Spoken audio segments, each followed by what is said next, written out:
C'est parfait.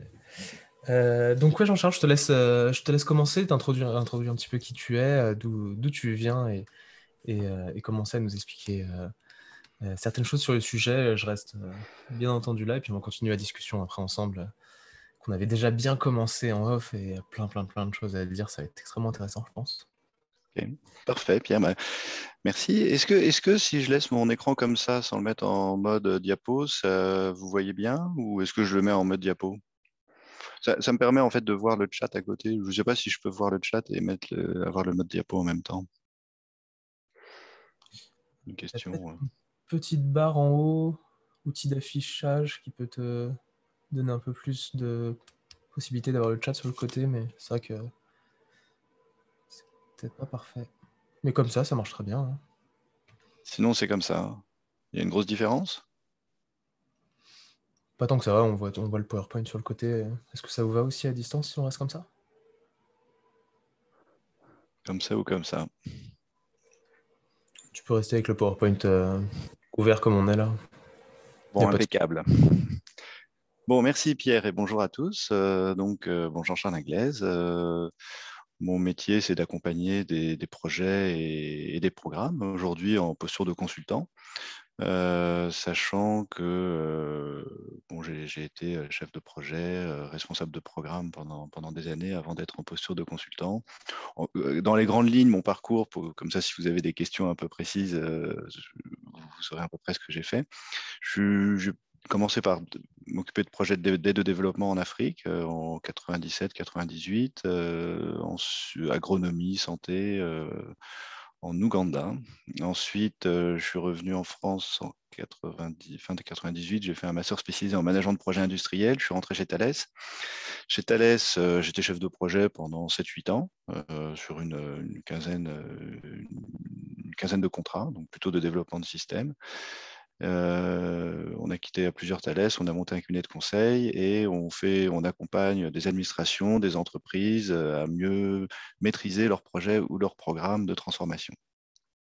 En parallèle de ça, depuis quasiment 20 ans, avec des collègues, on monte des associations dans le domaine de l'écologie maritime. Donc, je montais 4 associations et on monte des projets d'éco-innovation dans le maritime ou de protection de l'environnement dans les mers et les océans, et aussi des projets un peu scientifiques sur le rôle des océans dans la protection du climat. Voilà.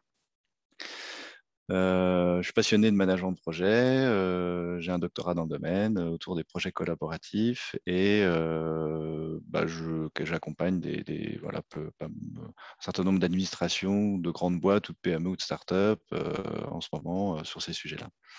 Alors l'idée, on s'est rencontré avec Pierre il y a quelques années sur un programme de transformation assez dimensionnant où Pierre et Quentin nous ont accompagnés sur ce programme et c'était une expérience très riche. On aura l'occasion peut-être de l'évoquer, mais l'idée, c'est d'échanger ce matin pendant 1 heure ou deux sur la vision des chefs de projet, c'est-à-dire que alors, j'ai orienté cet échange sur la vision. Qu'est-ce qu'un chef de projet attend dans un projet en termes de conduite du changement et comment la conduite du changement et comment vous, en tant que UX designer, vous pouvez aider le chef de projet à, à l'aider dans les changements que le projet induit. Voilà. Alors, je vais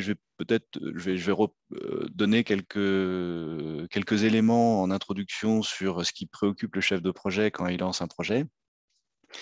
Et puis, j'ai une construction, j'ai quelques supports, mais qui ne sont pas un fil conducteur. J'irai peut-être dans un sens, dans l'autre, en fonction des échanges et des discussions. Donc, n'hésitez pas à poser des questions à travers le chat ou en live. Et puis, bien sûr, ce que je dis, c'est avec le prisme que j'ai acquis dans l'univers des projets et des programmes, mais il y a plein de projets, plein de programmes, plein de variétés, donc voilà, j'ai pas la science infuse et ce que je dis peut être challengé.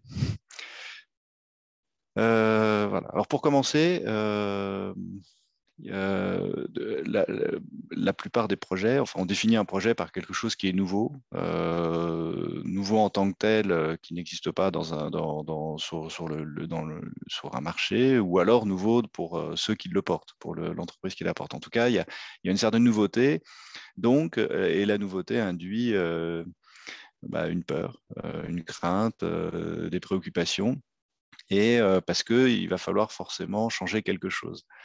Alors, l'idée un peu, et le fil conducteur de cette discussion, c'est qu'est-ce qui va changer, comment on peut accompagner le changement pour que le changement qui est au bénéfice de l'organisation se fasse. Voilà. Alors, je vais rappeler quelques étapes clés d'un projet. Alors, je vais commencer avec des slides un peu austères, mais pour essayer de bien se mettre dans l'univers et dans la tête d'un chef de projet. Un chef de projet, il va piloter un projet qui se déroule en plusieurs phases. Alors, j'ai mis un exemple qui vient de l'APM, l'Association of Project Management. Il y a plein d'associations de management de projet. Si vous allez lire un peu dans cette discipline, vous allez trouver énormément de choses sur Internet, entre le site de l'APM, le site du PMI, Project Management Institute, les Américains, l'IPMA, l'International Project Management Association. C'est une association qui est basée en Suisse, mais qui se veut très internationale et qui référence des compétences de chef de projet. Enfin, la littérature en management de projet est très riche. Par contre, bon, on retrouve toujours à peu près les mêmes étapes sur un projet. Il y a une phase qui est sur le support ici marqué concept et définition. Concept, c'est vraiment les premières idées vers quoi on veut aller. La phase de définition, c'est on a décliné cette idée en quelque chose qui est réalisable. Voilà. Et le concept se termine par une notion de business case. Le business case, c'est le plan d'affaires, en fait. On imagine qu'on va investir dans une solution parce qu'elle va nous rapporter quelque chose en termes de bénéfices tangibles, de l'argent, un meilleur profit, ou intangible, c'est une meilleure qualité de vie au travail, une meilleure qualité des postes de travail plus conviviaux. En tout cas, on attend un bénéfice. Et ce bénéfice, il est mesuré dès le début du projet dans ce qu'on appelle le business case. Une fois qu'on a fait le business case et qu'on a défini le projet d'une manière un peu plus précise, c'est-à-dire qu'on a rédigé des cahiers des charges un peu plus précis, en tout cas suffisamment précis pour avoir budgété et planifié, ben là, on va décider de lancer le projet. Voilà. En général, on lance le projet sur la base il y a une décision de lancement sur la base d'un plan de management qui va décrire où est-ce qu'on va, quelle est la cible et quel est le chemin pour rejoindre cette cible. Et ensuite, on va rentrer dans une phase d'implémentation. Et dans l'implémentation, c'est vraiment les équipes qui vont produire, designer, produire la solution. Ça peut être une solution informatique, hein, ça peut être un pont, ça peut être un bâtiment. Enfin, là, je parle de tout type de projet, hein, ce n'est pas seulement les projets digitaux ou IT. Et dans cette phase-là, tout le monde a la tête dans le guidon et essaye de suivre le plan tant bien que mal. Et, voilà. Et puis ensuite, il y a la phase une fois qu'on a conçu les solutions, il y a une phase où on va les déployer. Et cette phase de déploiement, c'est là où c'est la phase qui est critique et qui nous concerne particulièrement parce que un projet peut avoir livré une solution fantastique qui répond exactement au cahier des charges initial. Bon, je reviendrai dessus. Mais pour autant, ça peut être un échec total, le projet. Pourquoi? Parce que la solution qui correspond exactement à ce qu'on attendait au départ, on la déploie et on se rend compte qu'en fait, on avait mal compris ou on avait mal analysé ce que les personnes attendent et en fait, ça ne leur plaît pas et ils ne l'acceptent pas. Et du coup, ça remplace quelque chose qu'ils estimaient mieux avant, par exemple. Et soit c'est solution extrême, c'est mis de côté, finalement on ne le déploie plus. Ce qui peut arriver dans certains cas, hein, dans certains projets, on a vu des solutions qui étaient conformes au cahier des charges et qu'on ne déploie pas parce que le besoin finalement avait été mal analysé ou alors le besoin a évolué entre-temps. Et le temps que la solution soit développée, qui peut durer 6 mois, 1 an, 2 ans, 3 ans pour des gros projets, dans ce temps-là, le besoin a complètement évolué. Et donc, ce qui est produit, finalement, n'est plus en rapport avec le besoin aujourd'hui. ou alors le besoin avait été mal évalué au début. En tout cas, cette phase de déploiement de la solution, elle est critique et elle conditionne la réussite globale du projet. C'est-à-dire qu'on peut avoir développé la meilleure solution, mais si les populations qui doivent utiliser cette solution, par exemple, je sais pas, un nouveau système comptable, ils disent ah non, nous, on veut continuer à bosser avec l'ancien et ce nouveau, l'IHM ne marche pas, c'est trop compliqué. La manière de rentrer dedans et l'énergie qu'on doit y passer est beaucoup plus forte qu'avant. Ça peut être intolé, ça peut remettre en question une partie du déploiement ou alors réduire le périmètre du déploiement. C'est-à-dire il sera déployé que sur des unités dans une région ou en France, et puis il ne sera pas déployé à l'international, sur les autres entités parce qu'il n'a pas démontré ses preuves enfin en tout cas des bénéfices et d'usage qui en étaient attendus. Donc cette phase de déploiement, elle est importante et on verra que les actions d'anticipation, de conduite du changement et de préparation de conduite du changement sont cruciales pour la réussite de cette phase. Voilà. Et ça, ça c'est important. Et ensuite, il y a la phase d'opération. On a déployé, le dispositif est opéré, il est utilisé. Et là, de temps en temps, il y a des évolutions, des améliorations en continu, mais on est dans une phase, je dirais, plus classique et moins critique puisque les choses ont été déployées. Alors déjà, pour commencer, c'est ce que j'ai écrit sous ce schéma. Le chef de projet, il est un peu pressurisé. Il a plein de... En général, il rapporte à un directeur hiérarchique qui est souvent le responsable d'un service, qui peut être le service informatique, qui peut être un service métier, qui peut être un service innovation, un service R&D, peu importe, on va dire. Déjà, son chef va lui donner quelques orientations. Sauf que le projet, par nature, est transverse. Donc, le chef de projet va être challengé par aussi toutes les directions chez qui le projet va être déployé. Donc, il va être challengé par tous les chefs de service qui vont avoir un intérêt vis-à-vis du projet. Puis, il va être challengé par la direction. Et en fait, la préoccupation pour une entreprise, il y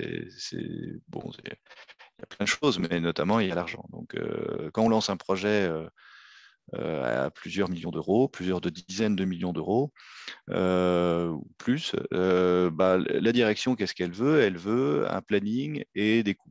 Alors, elle veut un planning et des coûts qui sont pas une fourchette de plus ou moins 200%, ni plus ou moins 100%, mais en général, ils demandent un planning et des coûts qui sont dans une fourchette la plus petite possible, si possible plus ou moins 10, plus ou moins 5%, ce qu'on n'arrive pas toujours à obtenir d'ailleurs, mais en tout cas, c'est leur volonté.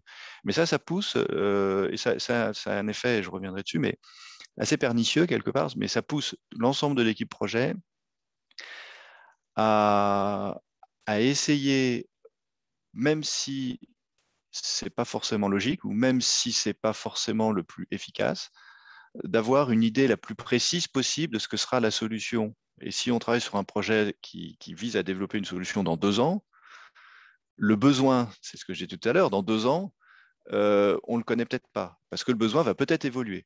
Et puis aussi, en 2 ans, il y a peut-être des nouvelles options ou des nouvelles choses qu'on va découvrir et qui seront peut-être plus avantageuses, avec une valeur d'usage plus intéressante que ce qu'on peut imaginer aujourd'hui. Et donc, il y a une contradiction déjà, et ça, je voulais commencer cette session par ça, dans la tête du chef de projet, c'est qu'on le pousse à définir au plus tôt, le plus en amont possible, au plus tôt, et de décrire au plus tôt, de manière la plus précise possible, la solution qui sera développée dans 2 ans. Donc ça restreint, ça peut restreindre en tout cas la capacité d'innovation, d'obtenir un produit qui est proche du besoin, etc. Donc, c'est tout ce que vous avez, je pense, ce sur quoi vous travaillez dans les approches du design, qu'on relie souvent aux approches agiles, en opposition face au cycle en V, c'est-à-dire plutôt que de définir un cahier des charges très précis au départ et d'essayer de le suivre tout au long du fil du projet, on va essayer plutôt de développer des MVP, des choses qui ont de la valeur et qui augmentent la valeur au fur et à mesure. Sauf que ça, c'est en contradiction avec la volonté du management d'avoir le plus en amont possible un chiffrage et une idée la plus précise possible de ce que ça va être, que va être la solution finale, parce que ça coûte cher et donc on veut savoir ce qu'on a pour le prix qu'on investit aujourd'hui. Voilà. Donc c'est une sorte de paradoxe, mais il faut bien l'avoir en tête parce que de temps en temps, je pense que vous serez amené demain à vous dire mais pourquoi le chef de projet ne veut pas qu'on se lance dans une démarche plus agile, qu'on découvre les usages au fur et à mesure et qu'on développe des solutions par petites itérations au fur et à mesure. Il faut avoir en tête que le chef de projet a cette pression un peu externe du management de définir au plus tôt et avoir constamment essayer d'avoir une idée la plus précise possible de ce qu'on va produire, parce que dans ces reportings, face à des directions qui va faire tous les mois, tous les 3 mois à la direction générale, ou je ne sais pas à quel rythme, mais en tout cas, il va être pressurisé, on va lui demander, bon d'accord, on a mis 50 millions d'euros, mais qu'est-ce qu'on a? Aujourd'hui, on a une petite maquette d'un MVP qui va, mais demain, on ne sait pas encore ce que ce sera parce que ça dépendra des ateliers et on travaille avec le métier, avec les personnes les futurs utilisateurs, et ils vont nous dire ce qu'ils veulent. Ah oui, mais attendez, 50 millions quand même, j'aimerais bien en savoir un peu plus. Donc il faut vivre avec ce stress qui est posé sur les épaules du chef de projet, et je dirais l'accompagner aussi dans ce stress pour le rassurer et l'aider à rassurer son management sur la capacité réelle et l'intérêt réel de ne pas fermer un cahier des charges trop en amont, mais au contraire d'arriver à mettre en place un process qui va sécuriser une valeur d'usage forte pour la solution in fine. Voilà.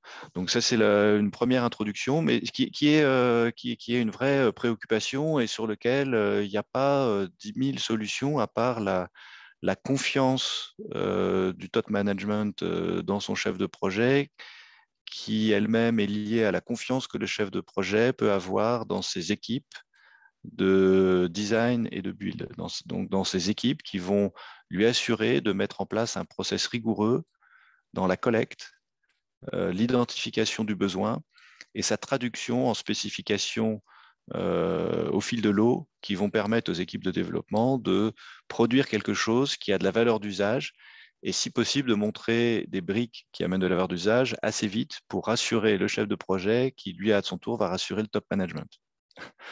Voilà. Bon, c'est pas anodin, on peut presque faire un peu de psychologie, hein, où quand on travaille, je vous encourage à y réfléchir et peut-être à commencer déjà à identifier les bons arguments pour convaincre le chef de projet qui lui-même pourra convaincre son top management. Mais c'est un vrai défi sur les projets, en tout cas, d'arriver à ne pas fermer trop le cahier des charges en amont. Et c'est un double intérêt, c'est que procéder par itération, c'est-à-dire développer au fur et à mesure un produit pour qu'il ait une forte valeur d'usage, ça facilite aussi la conduite du changement. Voilà.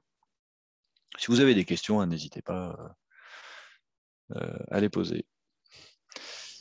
Moi, je me demandais une chose, Jean-Charles, quand tu parles de projets donc, qui gravitent dans le temps pendant peut-être plus de 6 mois, un an, est-ce que les chefs de projet ont possiblement déjà anticipé des moments où il va falloir au moins remettre à plat l'axe dans lequel on s'oriente, ou est-ce que c'est quelque chose qui est naissant au fur et à mesure que le chef de projet commence à voir qu'il y a pas mal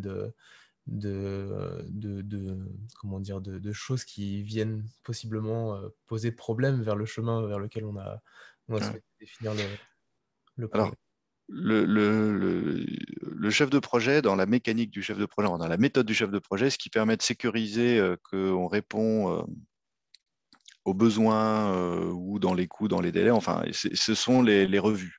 Alors là, on voit par exemple Ici, il y a un petit X sur avec dans la phase d'implémentation, ici des petites croix. Bon, ça symbolise des revues, des revues de projet. Ça veut dire que au-delà des itérations courtes qu'il peut y avoir avec les équipes vraiment très opérationnelles, il faut que le chef de projet, en général, va planifier des revues avec les différents niveaux de management pour vérifier, valider que tout le monde est en phase. Et, et la revue de projet, elle peut être une revue très technique sur voilà ce qu'on a produit, voilà par rapport aux besoins, on en est là, est-ce que tout le monde est d'accord et il faut quelque part, il y a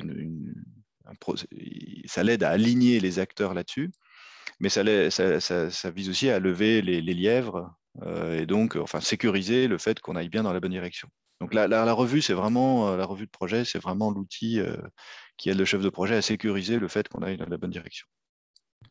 Alors, je ne sais pas si je réponds à ta question ou si tu avais une Ouais, autre ouais. question derrière. Et bah, j'avais une autre petite question en plus derrière, parce que alors, bah, ça nous était déjà arrivé quand on travaillait sur un projet ensemble, où on commençait à voir qu'il y avait quelque chose qui allait tiquer en fait sur le chemin qu'on allait prendre, et donc on en avait réfléchi avant, et la revue, je me souviens, avait été le moment où on avait pu mettre ça sur la table.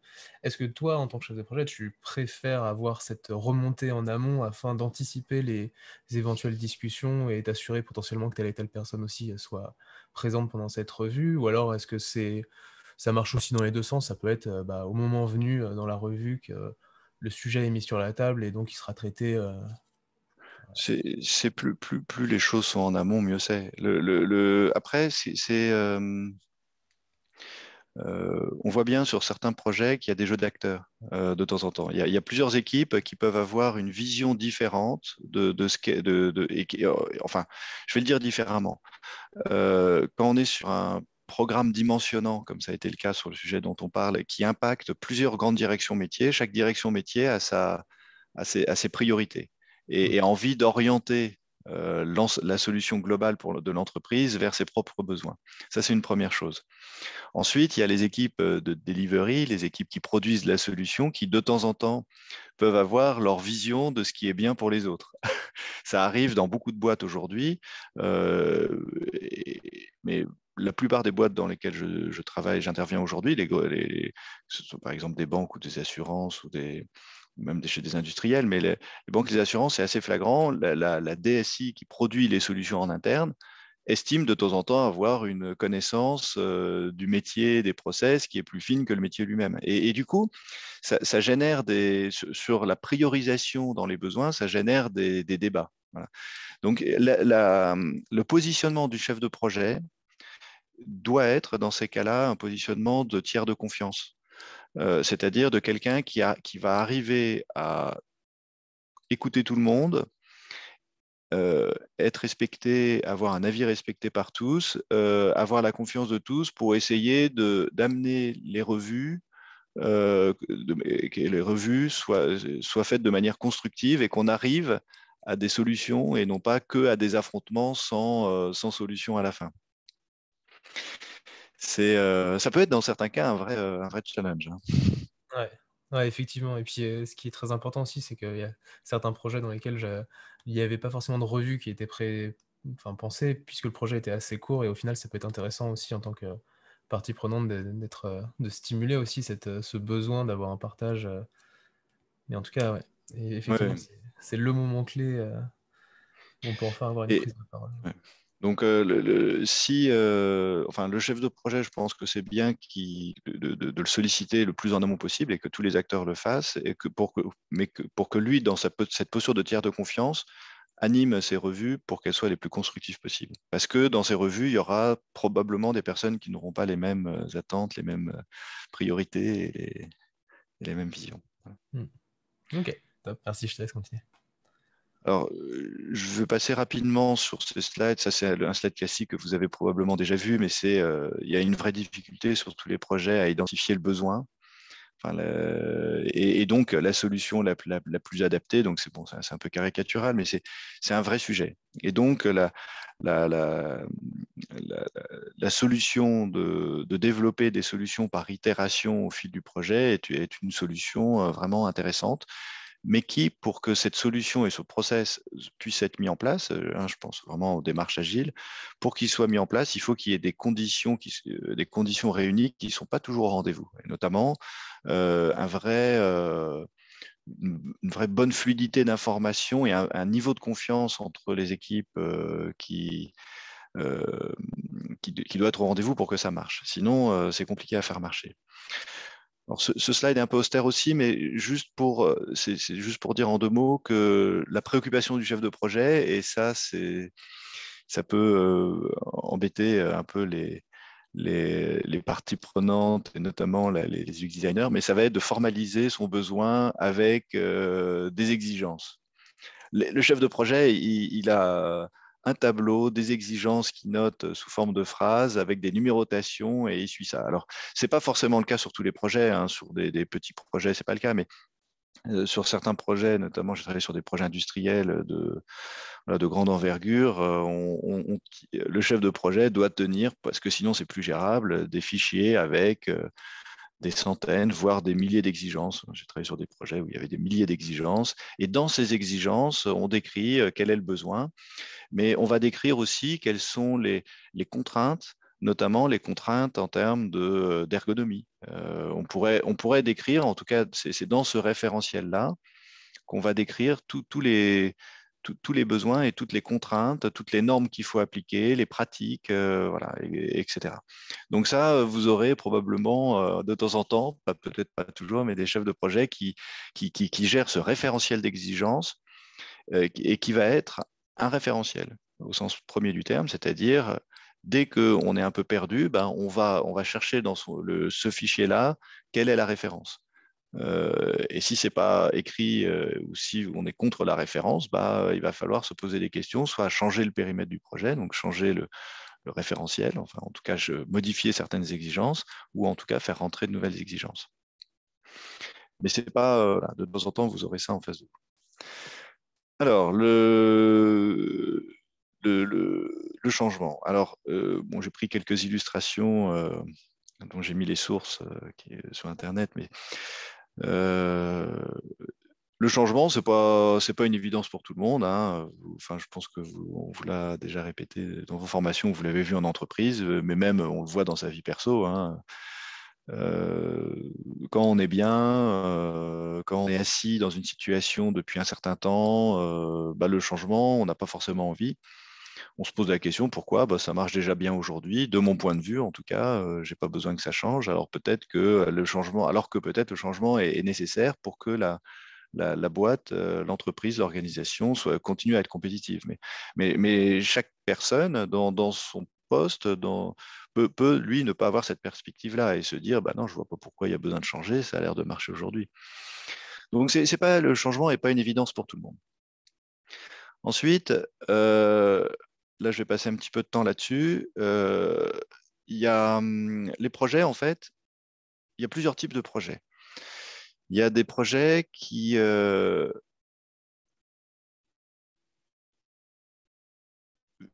visent à produire et à développer une solution.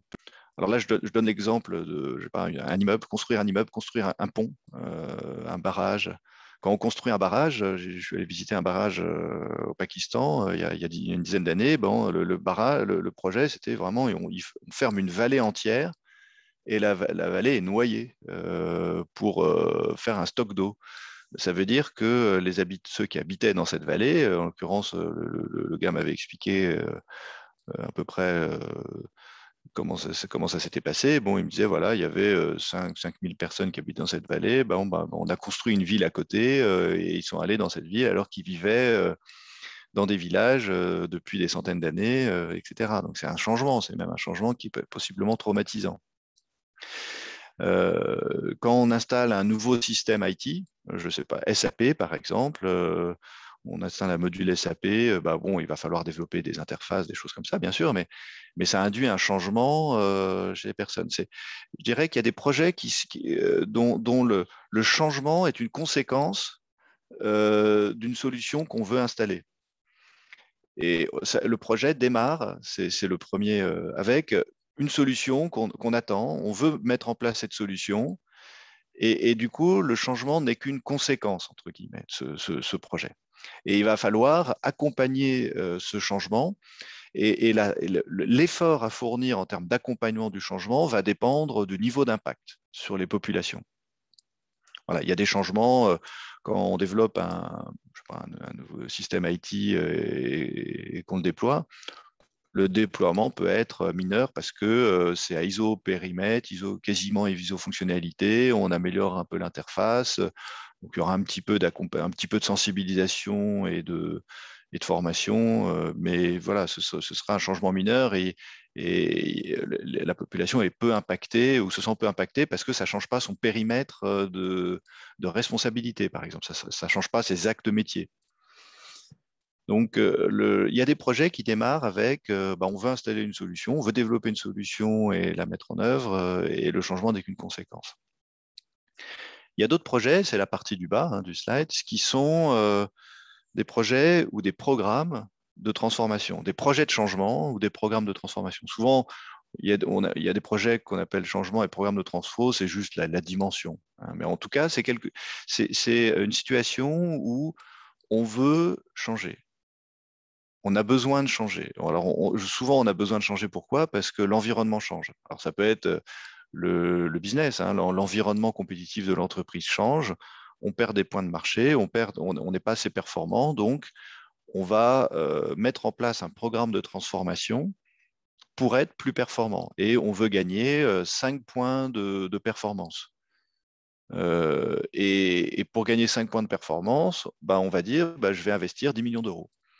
Et les 10 millions d'euros, au début, on ne sait pas forcément dans quelle solution on va les dépenser.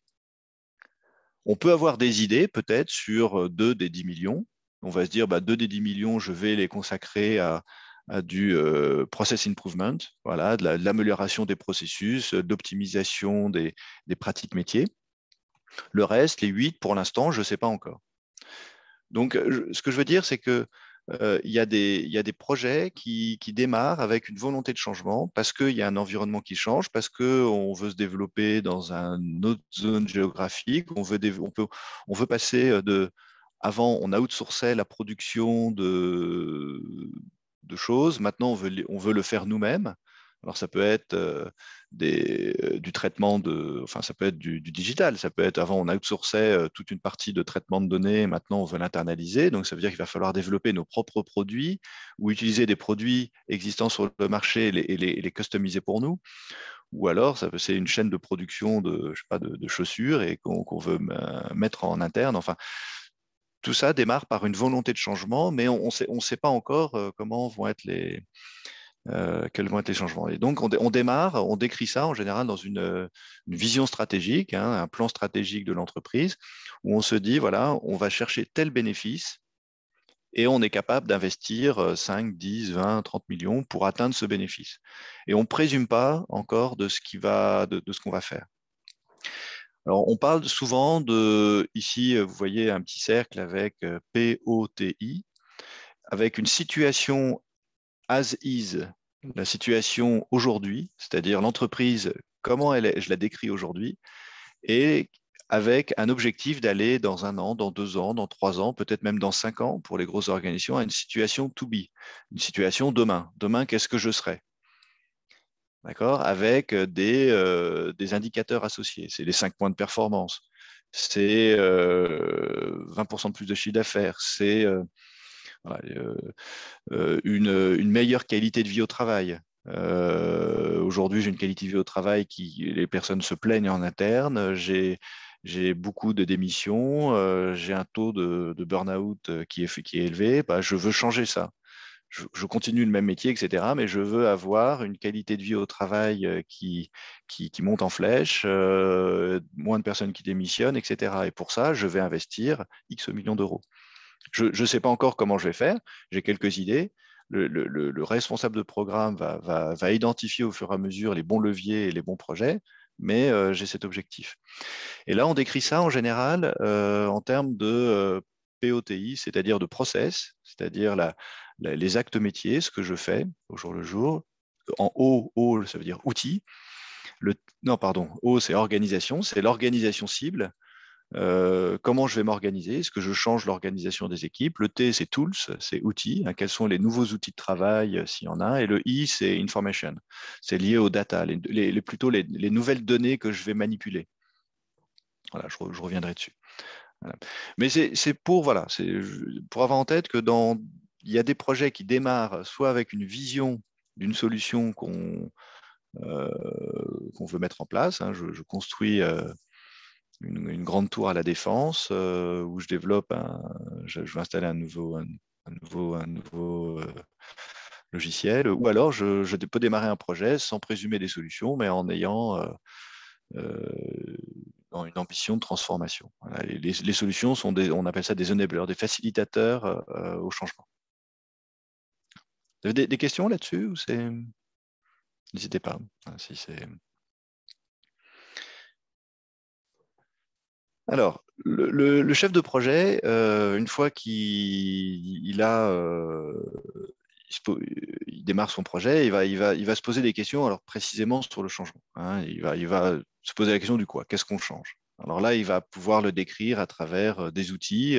Il va essayer de comprendre ce qui change. Est-ce que c'est les process? Est-ce que c'est la manière dont les personnes travaillent? Est-ce que c'est les outils qu'on met à disposition qui vont changer?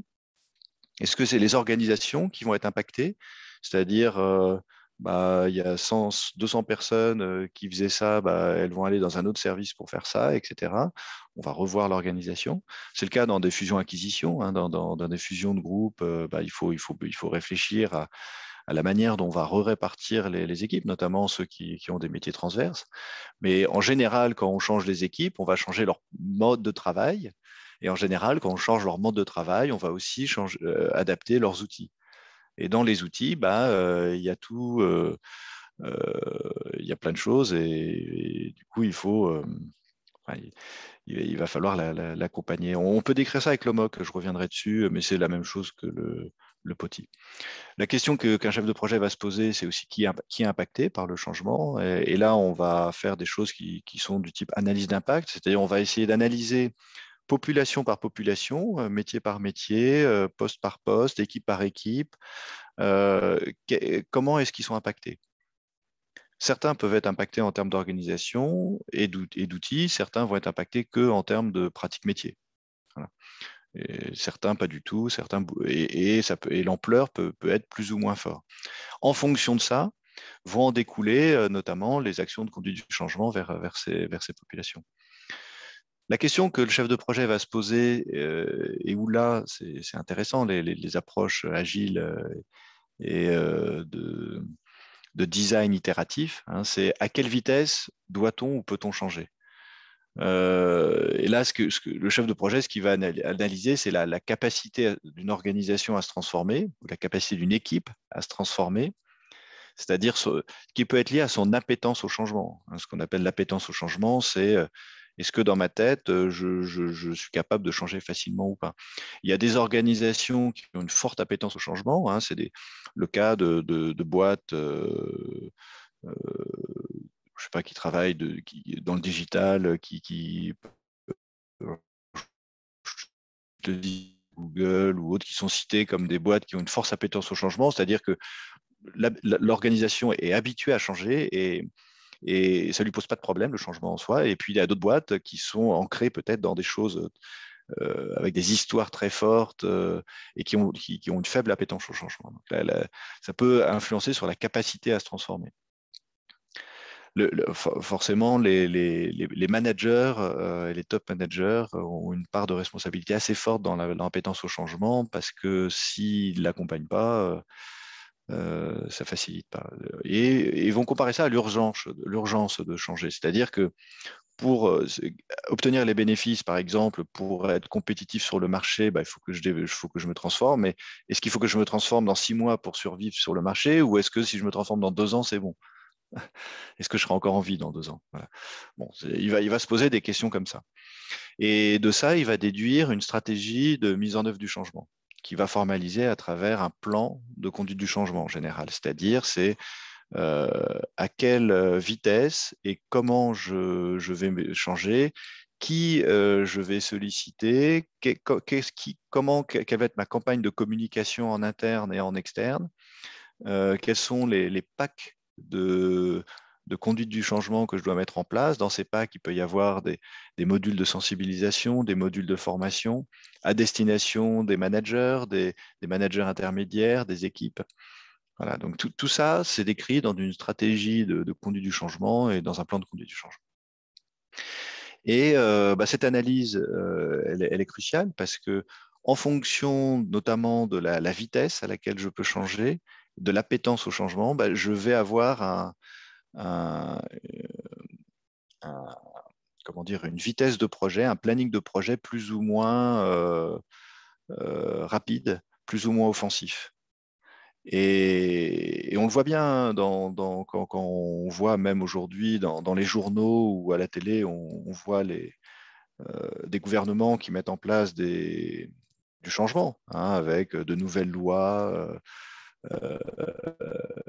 Ils vont essayer de mesurer l'appétence au changement à un instant T de la population, donc tester, essayer de dire voilà, voilà ce qu'on prévoit comme transformation, et puis en fonction de la réaction, ils vont ajuster notamment les textes de loi.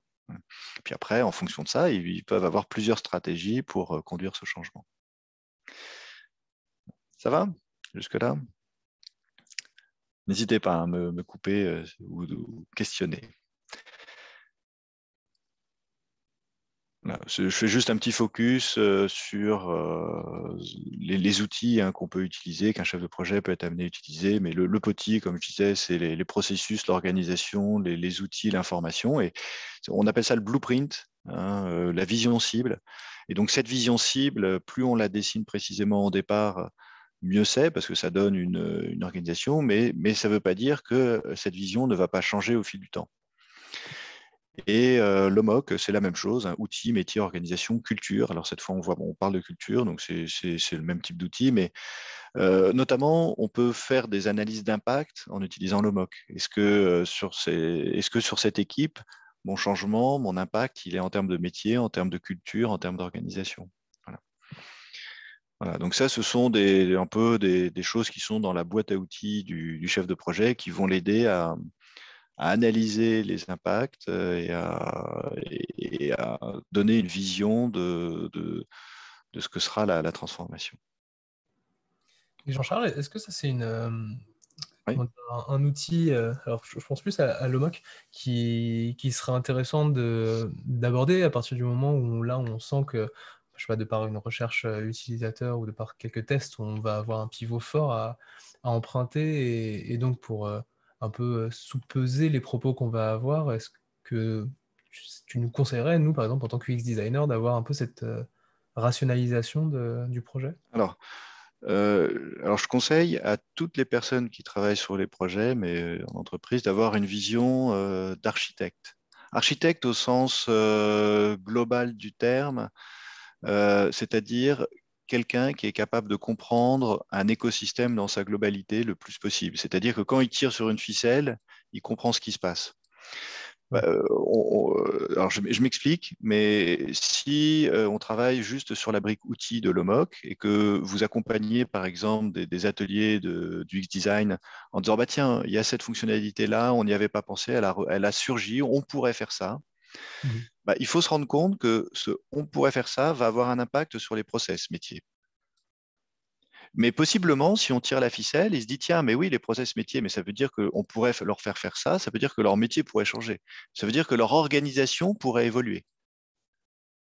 Alors ça, c'est une préoccupation, et donc, et pourquoi pas la culture d'ailleurs, parce qu'on se dit, tiens, si leur métier évolue, on pourrait changer la culture de l'équipe pour qu'ils aillent vers une culture plus customer oriented en interne, ce qui n'était pas le cas avant. Avant, ils faisaient vraiment du truc, mais en identifiant un besoin chez eux ou une opportunité à intégrer une nouvelle fonctionnalité, on se rend compte qu'ils pourraient avoir un acte métier un peu dédié client interne ou voilà, pas être seulement recevoir des choses, mais aller chercher des nouveaux besoins eux-mêmes, et ça peut impacter sur l'organisation et donc la culture. Donc c'est cette vision-là, le chef de projet doit l'avoir, Mais dans le travail de l'UX designer qui accompagne le chef de projet, si lui a cette vision un peu d'architecte, au sens un peu global architecte, mais c'est-à-dire qu'il a une vision systémique, il sait que quand il va toucher quelque chose, il est capable de se dire, ah oui, mais ça peut avoir un impact sur le métier. Si c'est un impact sur le métier, c'est ça. Et moi, je peux vous accompagner en tant que designer pour réfléchir au global. Là, ça prend de la valeur. Ouais. Ouais, et puis en plus, ce qui est intéressant, c'est que tu peux rebondir sur le rôle qui sera le tien une fois que ce changement sera défini. Tout à fait. Et je pense à un échange qu'on avait eu sur l'éthique pour faire le lien. Il peut même y avoir des choses où on tire une nouvelle fonctionnalité à travers un atelier. Ça touche quelque chose sur l'éthique, mais donc ça va toucher quelque chose peut-être à installer en termes de culture. Ouais. Et par opportunité au sein d'un atelier du design où on a identifié ça, mais on se pose la question et on tire la ficelle. Oui, mais est-ce que ça ne veut pas dire qu'il faut dans les kits de sensibilisation quand on va déployer, inclure quelque chose sur un changement un peu culturel qui inclut une notion éthique. Parce que derrière cette fonctionnalité, il y a quelque chose qui pourrait être utilisé de manière non éthique, notamment quand on pense à des nouvelles fonctionnalités qui induisent, je sais pas, des données personnelles ou des données qui pourraient être utiles. Hmm. Ouais, clairement. Bah, n'hésitez pas à nous partager si vous avez réfléchi un petit peu à une manière de faire. Alors, on parle souvent de rapport d'étonnement. On en parlait donc avec Guillaume Baptiste qui s'intéressera à l'éthique. Et lui, par exemple, il a créé vraiment toute une manière de faire. Alors, je pense que des méthodologies comme ça qu'il devait connaître ou peut-être pas forcément, mais donc lui, ce qu'il avait besoin, c'était, je me souviens, j'avais noté, il me parlait de savoir les croyances qui étaient en place, parler des habitudes, de l'historique aussi, un petit peu de savoir d'où vient cette structure, et puis derrière aussi du langage, comment amener certaines terminologies, et ça, c'était intéressant, tu nous en parlais tout à l'heure avec les référentiels. Au final, pour avoir un langage commun avec toute l'équipe ou alors avec le chef de projet, c'est vrai que d'avoir ce discours un peu normé du référentiel, il est important. Et donc, bon, en tout cas, je sais que lui, à chaque fois, c'est quelque chose qui vraiment systématise pour avoir une Mm. liberté la plus totale dans ses réactions et surtout de l'anticiper, en fait, pas forcément attendre, bah tiens, là, je vais devoir vraiment prendre la parole et essayer de faire changer les choses. Et donc, ok, bon, petit temps de rapport d'étonnement qui va me faire traîner un petit peu cette mise en place. Mm. Euh, En tout cas, avec ces deux outils-là, je pense que c'est quelque chose. Quel est pour toi celui qui serait le plus simple à aborder, qui est le plus paisible? L'OMOC est plus utilisé, je pense. Le POTI, il est assez anglo-saxon, issu d'un référentiel qui s'appelle Managing Successful Program, Ok.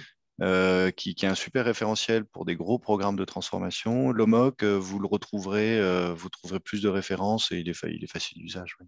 Hmm. Après, ça reste une checklist de choses à penser dans cette vue d'architecte, toujours, c'est-à-dire de quelqu'un qui comprend une problématique dans sa globalité. Hmm. Et donc, c'est une vraie force hein, quand on a cette capacité d'architecte, quel que soit le métier.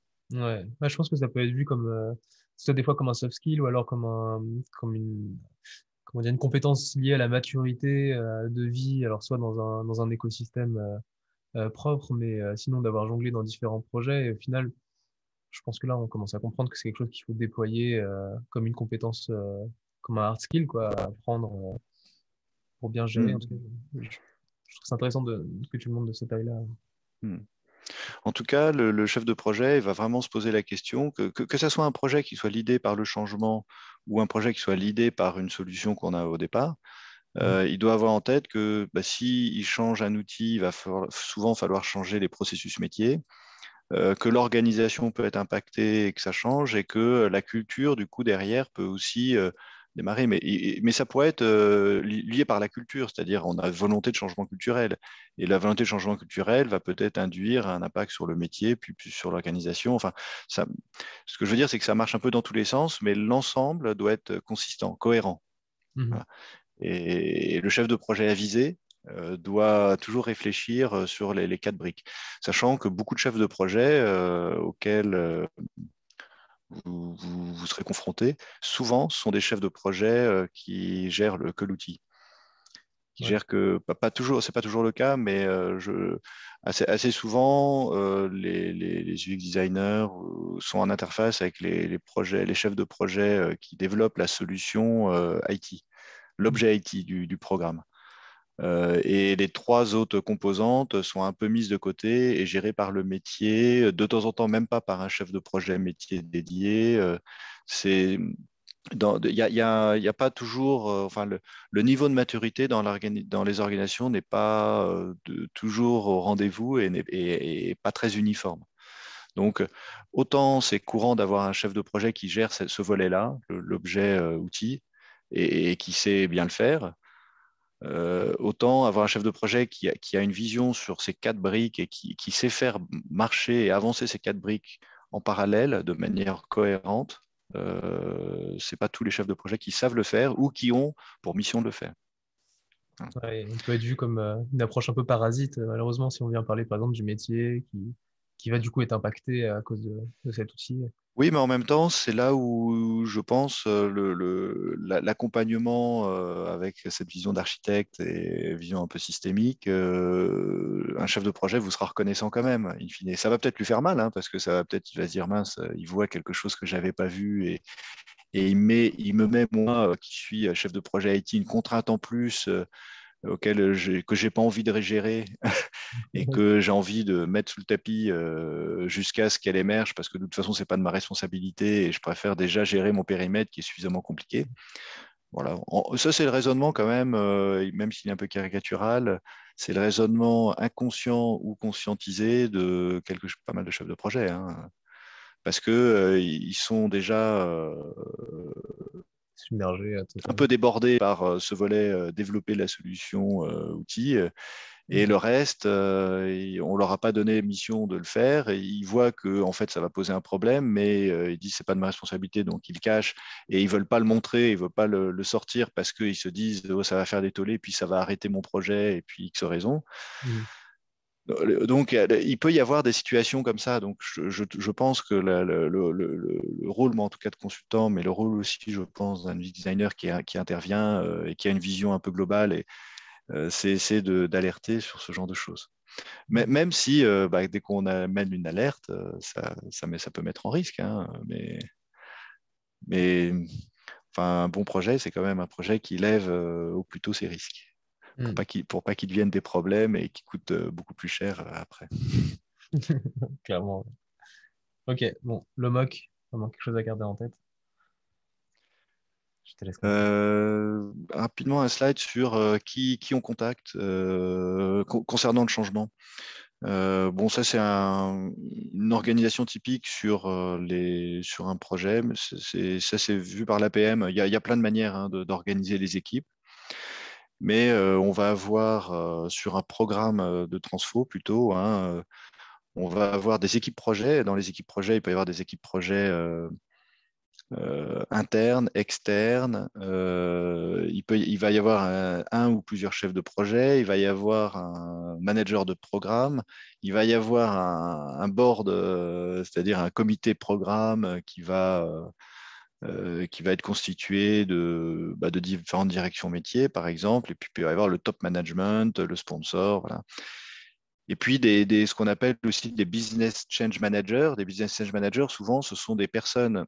Si vous développez une solution qui va être déployée dans 5 entités métiers, dans 5 directions, ça peut être des directions de 500, 1000, 2000 personnes chacune, hein, il va y avoir un représentant de ces entités métiers parce que la solution va être déployée chez eux. Donc lui, ce business change manager, il va être sollicité en amont, il va représenter son entité métier pour aider à identifier le besoin de son entité métier et il va être sollicité plus en aval pour aider le programme à déployer la solution une fois qu'elle est développée.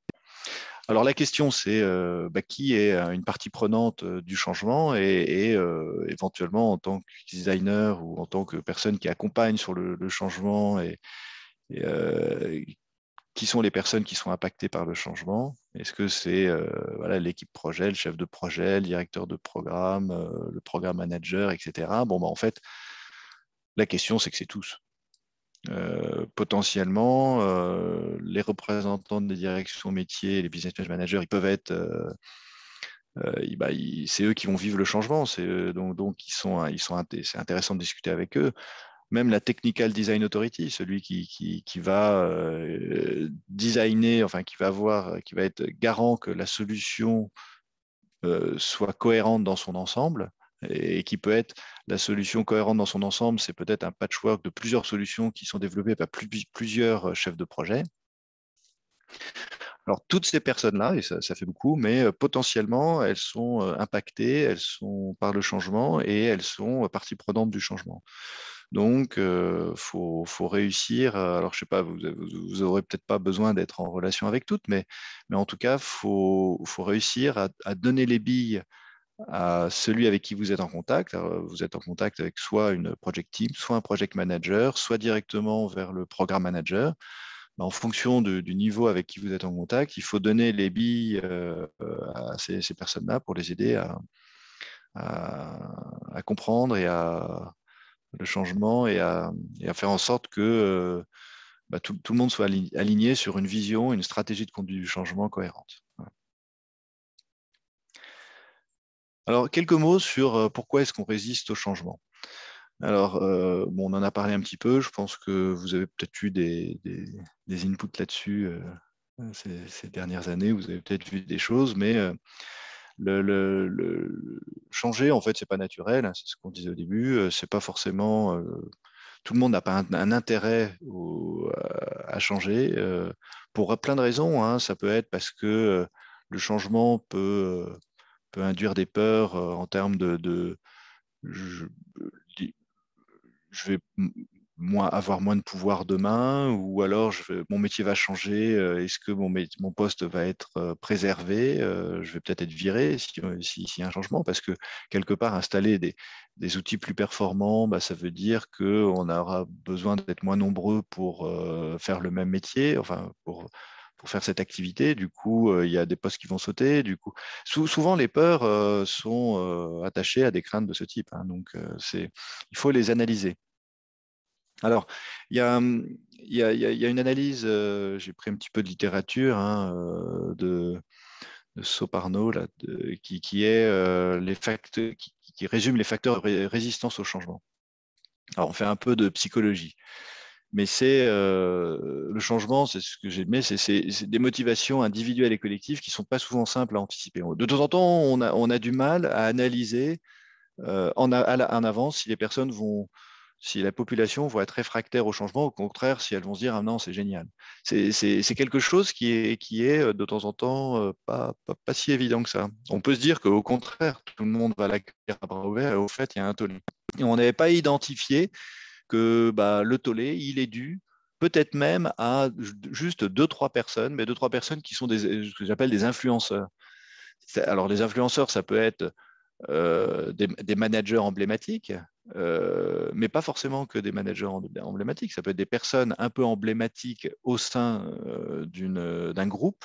Hein, pour ceux qui ont fait un peu de la sociologie, qui ont étudié les groupes sociaux, dans un groupe, même de 100, 200 personnes, il peut y avoir une ou deux personnes qui sont pas forcément des managers, mais qui influencent le reste du groupe. Ces personnes-là, si elles se mettent contre le projet pour X raisons, hein, ça peut être pas parce que le projet est mauvais que la solution est mauvaise, mais la solution, ils peuvent être très bonne, mais peut-être qu'ils n'ont pas été impliqués dedans au départ et ça les vexe. Donc, ils vont essayer de faire en sorte que le projet ne se passe pas bien. Ça peut être des choses tout bêtes comme ça. Ou alors, celui qui porte le projet, ils ne s'entendent pas avec lui, lui avaient fait une crasse 2 ans avant, et donc il a envie de saboter son projet. Pourtant, le projet, il le trouve très bien, il n'y a pas de sujet. Mais donc ces influenceurs, ça peut être des leaders sociaux aussi. Hein, ça peut être, on parle de syndicats hein, dans les entreprises. Bon, c'est un rôle qui peuvent emmener les foules. Hein, donc c'est pas évident d'identifier forcément toujours les influenceurs. Mais alors, si je reviens sur les facteurs de résistance, là, ils avaient été identifiés, je trouvais le classement assez intéressant sur le premier, par exemple, l'anxiété. C'est un facteur de résistance dans le sens où changer, ça me stresse. Point, c'est tout. Il n'y a pas de... Quel que soit le changement, peu importe, c'est quelque chose qui va me stresser. Voilà. Et c'est très, très personnel. Hein. Il y a pas de... Tout le monde n'est pas comme ça, mais certains, pour qui le changement est un vecteur de stress. La relation à l'entreprise, le changement peut provoquer une remise en cause de l'identité de la personne, parce que l'entreprise peut changer. Je m'identifie à l'entreprise. Le fait que l'entreprise change, c'est mon identité qui est mise à mal. J'ai pas envie qu'elle soit mise à mal. Il peut y avoir des jeux de pouvoir. Hein. Des jeux de pouvoir, c'est des changements qui induisent des réorganisations, notamment, hein, des personnes qui disent « Ah oui, mais moi, attends, moi j'avais 1000 personnes sous moi avant, avec le changement, j'en aurais plus que 850. Qu'est-ce que c'est que ça ? Non, non, ce changement ne peut pas avoir lieu. » De temps en temps, on est surpris hein, de la réaction d'ego ou de certains managers sur des considérations qui sont la sensation de perdre un pouvoir ou une influence. Et qui, le pouvoir se mesurant au nombre de personnes que j'ai sous ma responsabilité. Ça peut être assez surprenant, mais ça peut casser une dynamique de changement.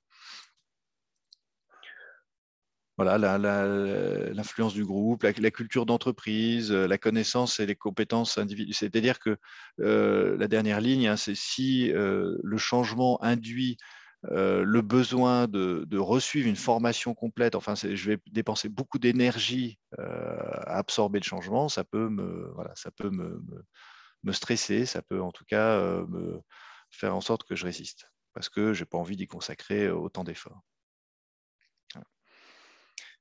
Quelques réactions hein, possibles face au changement. J'essaye de faire un peu la vue du chef de projet, hein, mais on peut avoir plusieurs types de réactions et ça dépend de plusieurs critères. Alors, j'ai fait bon, c'est un peu raccourci, mais il y a un critère qui est le niveau d'affichage de la résistance au changement. Enfin, est-ce que je montre que je résiste au changement ou est-ce qu'au contraire, je le cache? C'est-à-dire, soit je ne montre pas que je résiste, mais je résiste en souterrain, de manière cachée, soit j'affiche que je suis vraiment contre le projet, contre ce changement.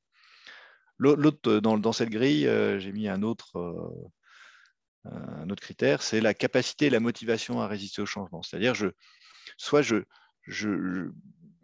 j'ai une faible capacité dans le sens, j'ai peu de pouvoir de résistance au changement et je suis peu motivé, ou au contraire, je suis très motivé à m'opposer, à résister au changement, et en plus, j'ai du pouvoir à le faire. Voilà. Et là, du coup, j'ai fait, bon, c'est un classement qui est pas fantastique, mais qui donne quelques idées des postures qu'on peut avoir face à nous. C'est-à-dire, on peut être dans faible et faible, c'est-à-dire une personne qui est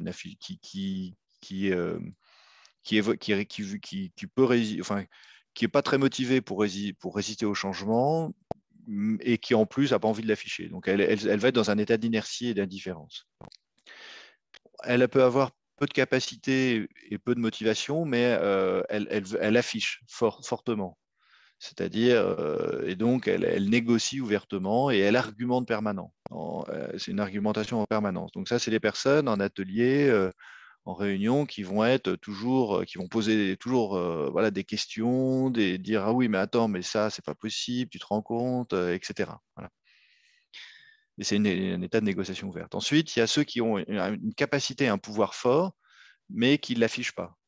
Et donc là, c'est la guerre souterraine. J'essaye de savonner la planche dès que possible, discrètement, sans me montrer.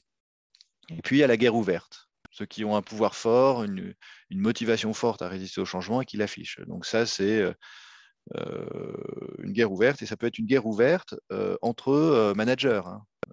Et là, ça veut dire plusieurs directions qui s'engagent et des guerres d'opposition. Enfin, et ça peut être des guerres assez violentes, puisqu'il peut y avoir des enjeux de pouvoir, des enjeux politiques dans le cadre de grands changements qui sont assez forts. Donc là la question que j'ai mis entre parenthèses, c'est est-ce qu'il faut choisir son camp ou pas? Et ça, c'est un vrai dilemme, parce que quand on bosse sur un projet, on bosse sous la houlette de quelqu'un, et ce quelqu'un, il peut être dans un camp. Et est-ce qu'il est dans le camp de ceux qui ont raison, ceux qui ont tort? En fait, là n'est pas la question. Ce qu'il faut réussir à démontrer, en tout cas sur lequel il faut travailler, c'est la valeur d'usage qui est amenée pour les populations cibles, et surtout se cantonner à ça. Voilà, donc c'était des réactions possibles. Vous avez peut-être vous avez peut-être, comment dire, eu ça en face, ou été sur des projets où vous avez vu des personnes essayer de résister, mais en manière un peu souterraine. C'est une sorte de guérilla, ou alors des guerres ouvertes. Avec Pierre, on a vécu une guerre ouverte sur certains sujets. Mais c'est pour cartographier un petit peu ce. Ouais, Vous voulez rebondir ou? Ouais, c'est des moments d'expérience assez forts. J'aimerais bien entendre. Je pense qu'on en a tous vécu, hein, et il y en a peut-être parmi vous qui peuvent nous expliquer un petit peu comment ça s'est passé. Est-ce que vous avez déjà vécu ça? Alors avec votre posture, soit de UX designer ou peut-être une autre posture. Est-ce qu'il y en a parmi vous qui ont vécu? Alors, guerre ouverte, guerre souterraine. C'est vrai que ça fait vraiment augmenter la maturité, mais Sachant que l'état d'inertie, par exemple, est pas un état enviable non plus, parce que l'état d'inertie, ce sont des personnes qui sont pas forcément pour, ils l'affichent pas, mais comme ils n'ont pas de pouvoir et ils n'ont pas de motivation à résister au changement, ils disent rien. Mais du coup, ces personnes-là, c'est des personnes qui pourraient être constructives aussi dans des ateliers, de recueil du besoin, d'attente, etc. Et qui, au moment où on déploiera, vont peut-être vont peut-être souffrir.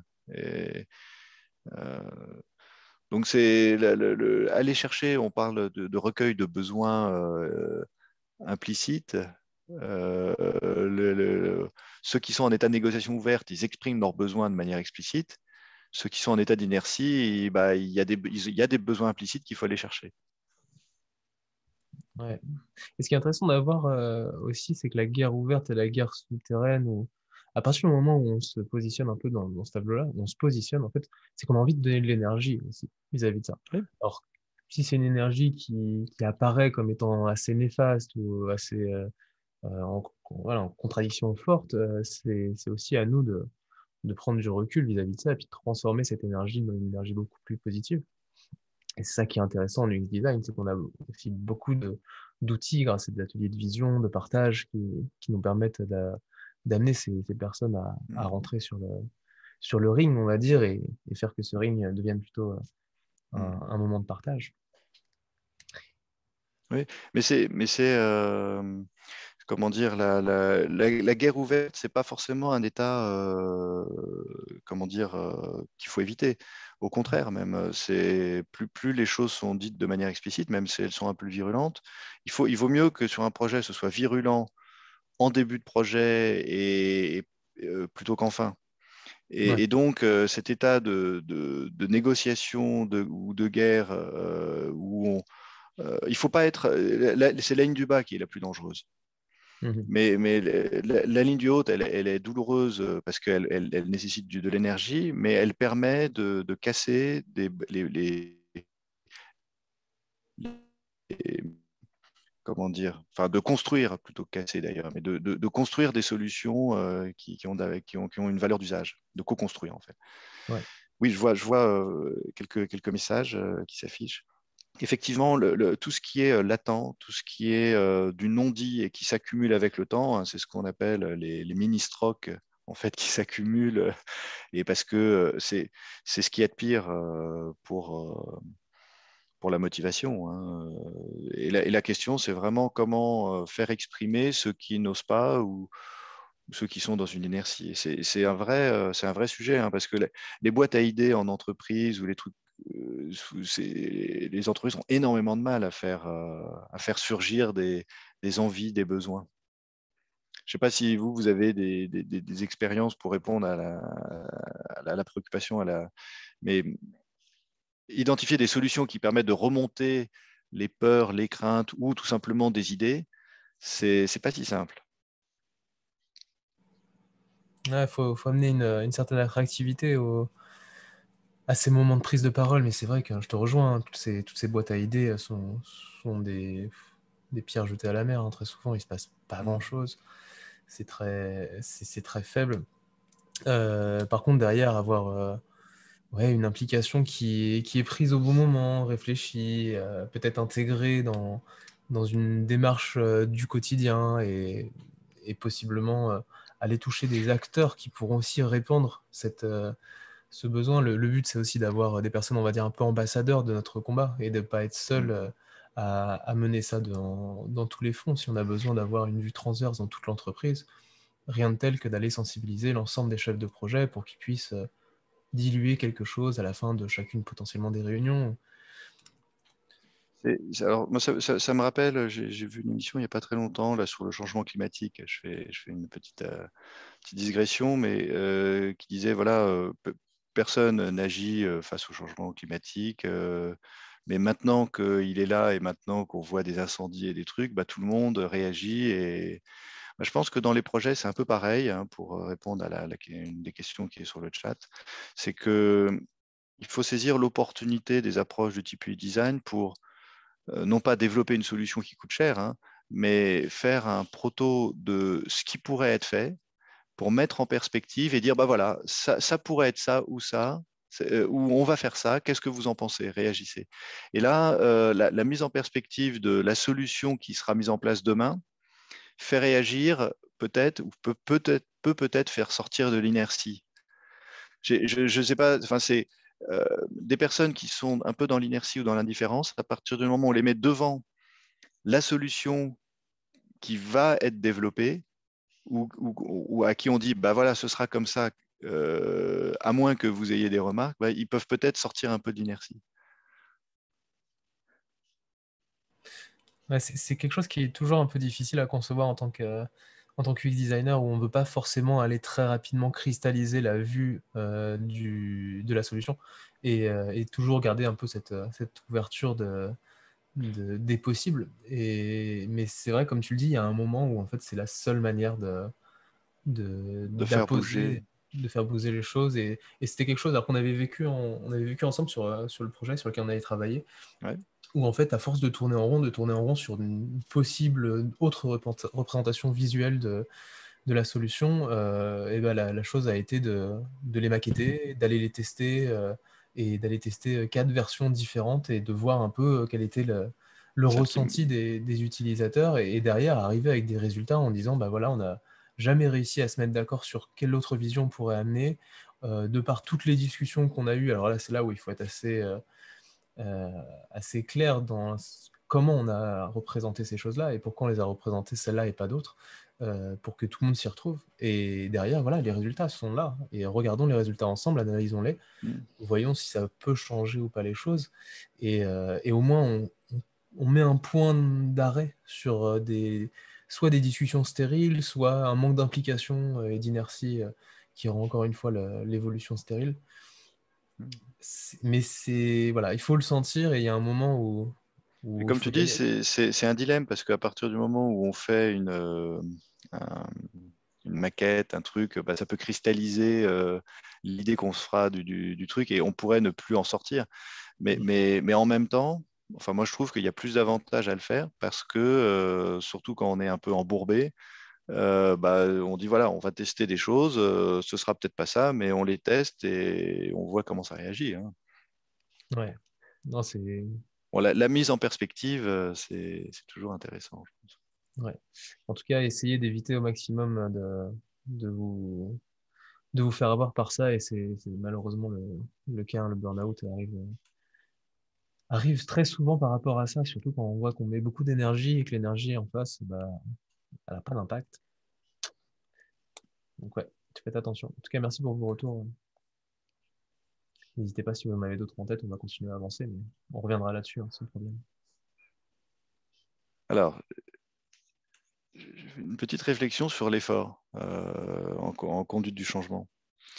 L'idée, c'est en fonction du projet, c'est ce que je disais un peu au départ, en fonction de l'impact et de la nature de l'impact, je vais devoir, en tant que chef de projet, mettre en place des actions de conduite du changement plus ou moins conséquentes.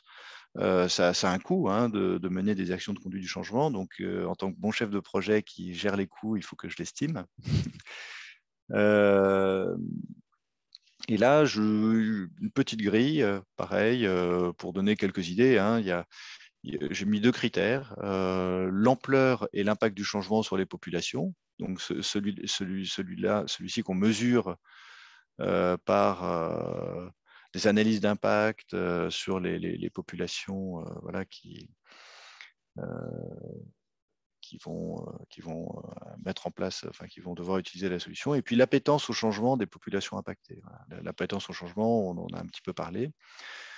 Mais en gros, si il y a une faible ampleur et un faible impact sur le changement et une forte impétence, là, c'est inversé, forte et faible. Bon, ben, il y aura peu d'investissement sur les actions de conduite du changement. Alors là, c'est un peu mon analyse, donc c'est hyper contestable. S'il y a une forte ampleur, un fort impact du changement, mais une faible impétence, je dirais qu'il y a plutôt un focus sur la qualité des kits de déploiement. Alors que s'il y a une faible ampleur et une faible appétence, c'est plutôt un focus sur la communication et la sensibilisation. Bon, c'est pas hyper rigoureux, mais c'est juste pour donner une idée. La communication et la sensibilisation, c'est vraiment un bon plan de com qui avertit à l'avance du changement, etc. Les kits de déploiement, c'est dans les kits de déploiement, il y a des kits de sensibilisation aussi, mais il y a aussi toutes les formations autour des nouveaux outils. Puis bien sûr, s'il y a une forte ampleur d'impact, fort impact et grande ampleur, c'est-à-dire d'ampleur, ça peut être le nombre d'équipes, le nombre de régions, est-ce que c'est régional, national, international, etc. Et une faible appétence, il va falloir investir beaucoup sur les actions de conduite du changement. Et là, ça peut chiffrer assez vite. Et ce qui est important aussi, c'est de mesurer le support effectif de la direction et des relais d'accompagnement du changement dans les équipes qui sont impactées. Voilà, c'est pas toujours, les managers sont pas toujours au rendez-vous. Voilà, ça, je ne vais pas le présenter, enfin, si je le dis rapidement, mais les grandes activités, c'est comprendre, analyser des impacts, identifier les freins, les moteurs et vérifier que les bénéfices sont au rendez-vous. Tout ça, ça se fait à travers d'analyse d'impact. Il faut concevoir la conduite du changement. Ça vise à aligner l'organisation et les processus. Donc, voilà, il y a plusieurs scénarios de conduite de changement qui peuvent évoluer. Il faut aligner les parties prenantes sur le modèle cible. Et puis, il y a des actions de déploiement. Voilà. Bon, je passe assez vite. Alors, une petite réflexion un peu spécifique, là, pour faire peut-être un temps d'échange. Je vois qu'il est bientôt 11 heures. Je me suis posé une question, là, quelques pistes pour comment favoriser le changement avec une démarche du X-Design. Il y a quelques coquilles d'ailleurs dans le texte. Bon, c'est pas très grave. Alors, je me disais que en tant que chef de projet, on peut faire appel à des démarches du design à 2 étapes. Qui en fait peuvent être des étapes itératives parce qu'on peut faire de la conception et de la production, reconception, reproduction, si on est dans une démarche agile.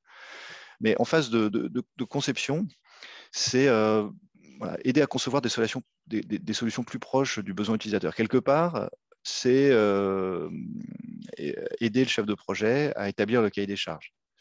Le cahier des charges fonctionnel et qui va lui permettre de déduire un cahier des charges technique éventuellement. Et là, c'est essayer de bien comprendre les usages par des études qualitatives ou quantitatives qui permettent de mieux comprendre les attentes des populations. Alors, ça peut passer par des observations des pratiques métiers, des usages, l'identification du vocabulaire qui sera utilisé, qui permet d'en déduire aussi peut-être la taxonomie cible, hein, si on fait des sites web notamment, ou pas que, hein, mais quels sont les mots qu'on veut utiliser. Et dans un changement, c'est crucial d'avoir des mots sur lesquels tout le monde va comprendre, et surtout s'il y a des nouvelles notions, c'est-à-dire des nouveaux mots qu'il va falloir définir et qu'il va falloir expliquer. Ça, c'est vraiment important, là, le vocabulaire. On parle souvent dans le politique, mais pas que, hein, en interne dans boîte, des éléments de langage. Quels sont les éléments de langage que je dois mettre en place? Et ces éléments de langage, je pense qu'une démarche du design peut aider à identifier une partie des éléments de langage. Il y a des éléments de langage qui vont être définis par la direction, hein, peut-être qui peut s'appuyer sur la stratégie et la communication dans les entreprises, mais une partie du vocabulaire et des mots qu'on va utiliser peuvent être aidés dans des démarches du UX design, notamment à travers des études. Des UX designers aussi peuvent aider à co-animer des ateliers à différents stades de conception, parce que lors des ateliers avec des utilisateurs finaux, vous allez quelque part aider à mieux comprendre le besoin, à le formaliser en exigence pour pouvoir en faire un cahier des charges qui ira vers les équipes de prod. Voilà. Ça, c'est la phase un peu de conception. Et dans la phase de production, alors j'ai séparé ça comme ça, mais ce n'est pas une séparation très, je ne sais pas si c'est la meilleure, mais c'est s'assurer que les équipes produisent une solution désirable. C'est-à-dire qu'au fur et à mesure que c'est produit, c'est aller tester le fait que la solution apporte les bénéfices espérés, crée une forte valeur d'usage, et ça aux différents stades de développement. Hein. Et ça c'est vraiment ce qui contribue à l'acceptation de la solution lors des déploiements. Voilà. Et comme je disais, c'est un peu c'est une boucle récurrente, c'est que dans des démarches souvent agiles, on développe une première brique qui amène de la valeur, hein, le fameux MVP. On le teste, du coup, on vérifie que ça répond aux besoins. À travers les tests, on identifie peut-être même d'autres priorités ou d'autres usages qu'on n'avait pas identifiés. Et puis, on met en production une deuxième itération, une deuxième...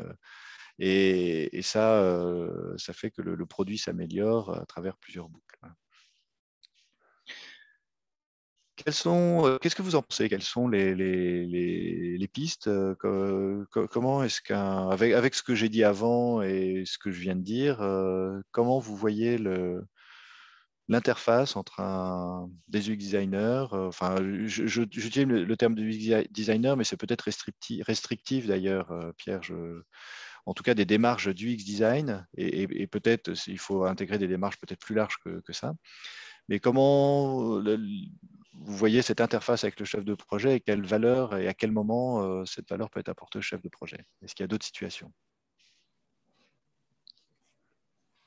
N'hésitez pas à prendre la parole, hein, directement si vous avez l'envie. Et donc oui, par toute situation de UX design, de produit design, si vous êtes en UI, UI design, pourquoi pas aussi. Mais c'est vrai qu'en tant que chef de projet, en tout cas, ces approches ne sont pas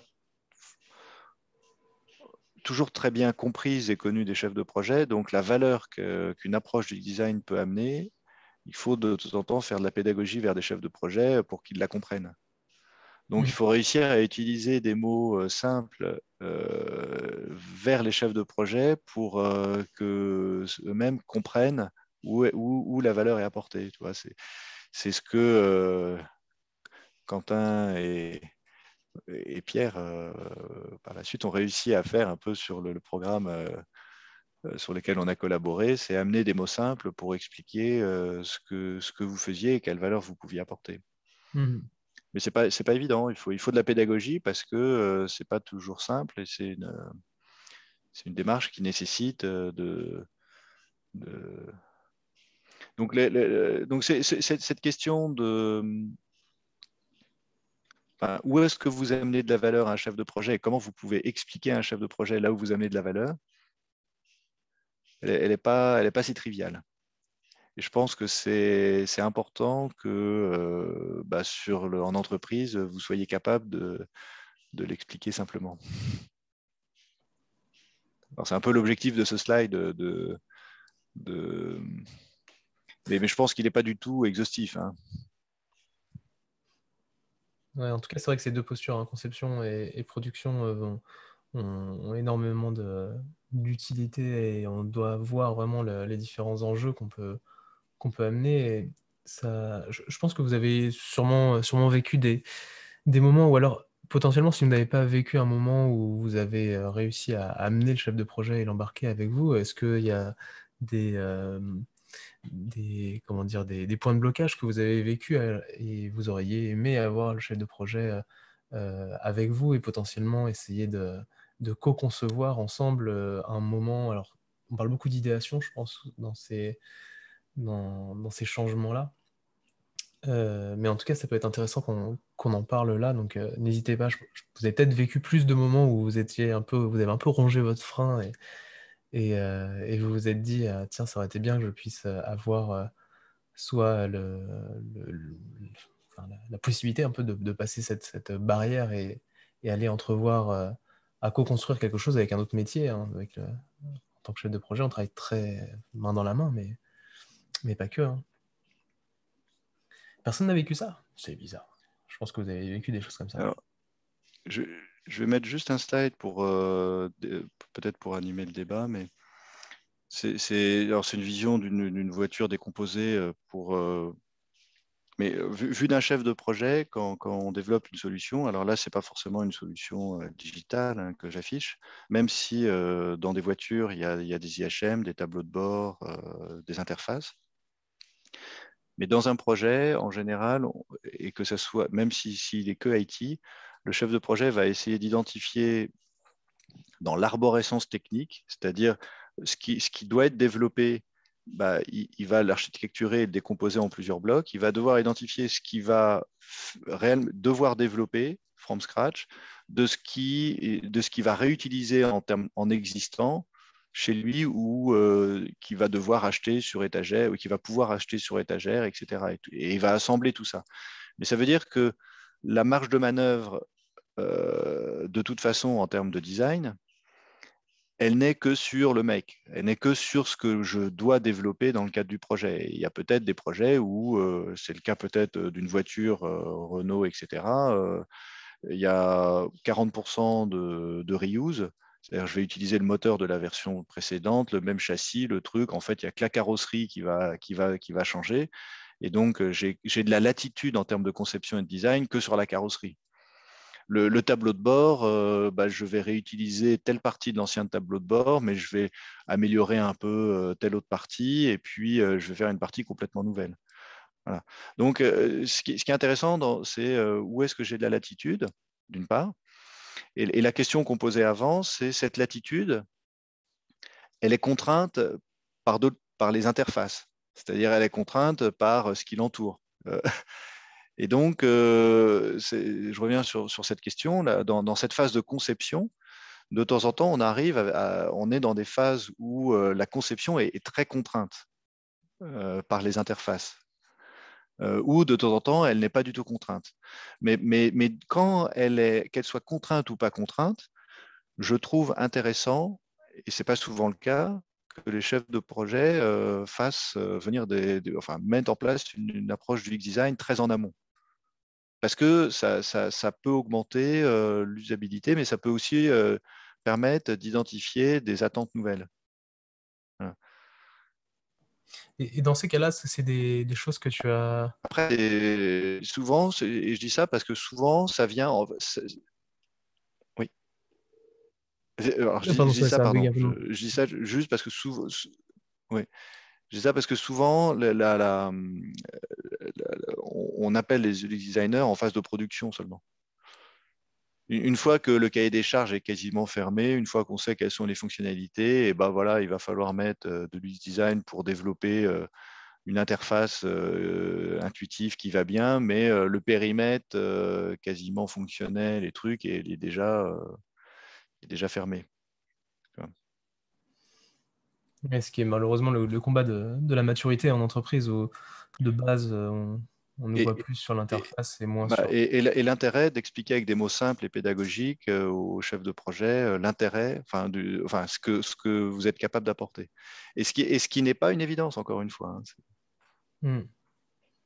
Oui, et ça, c'est quelque chose qui, toi, pour les chefs de projet, doivent avoir cette connaissance au-delà de la créer pendant les projets en tant que tel, cette connaissance de ce qu'est l'UX design, ce qu'est la conception centrée utilisateur, puisque là, quand on parle d'études quantitatives ou qualitatives, c'est des choses sur lesquelles on a l'impression qu'on est reconnu et qu'on nous attend aussi. Mais pour toi, c'est quelque chose qui n'est pas forcément connu de manière transverse par tous les chefs de projet? En fait, je reviens un peu sur un des slides de début, bon, qui est un peu austère, mais que le chef de projet, il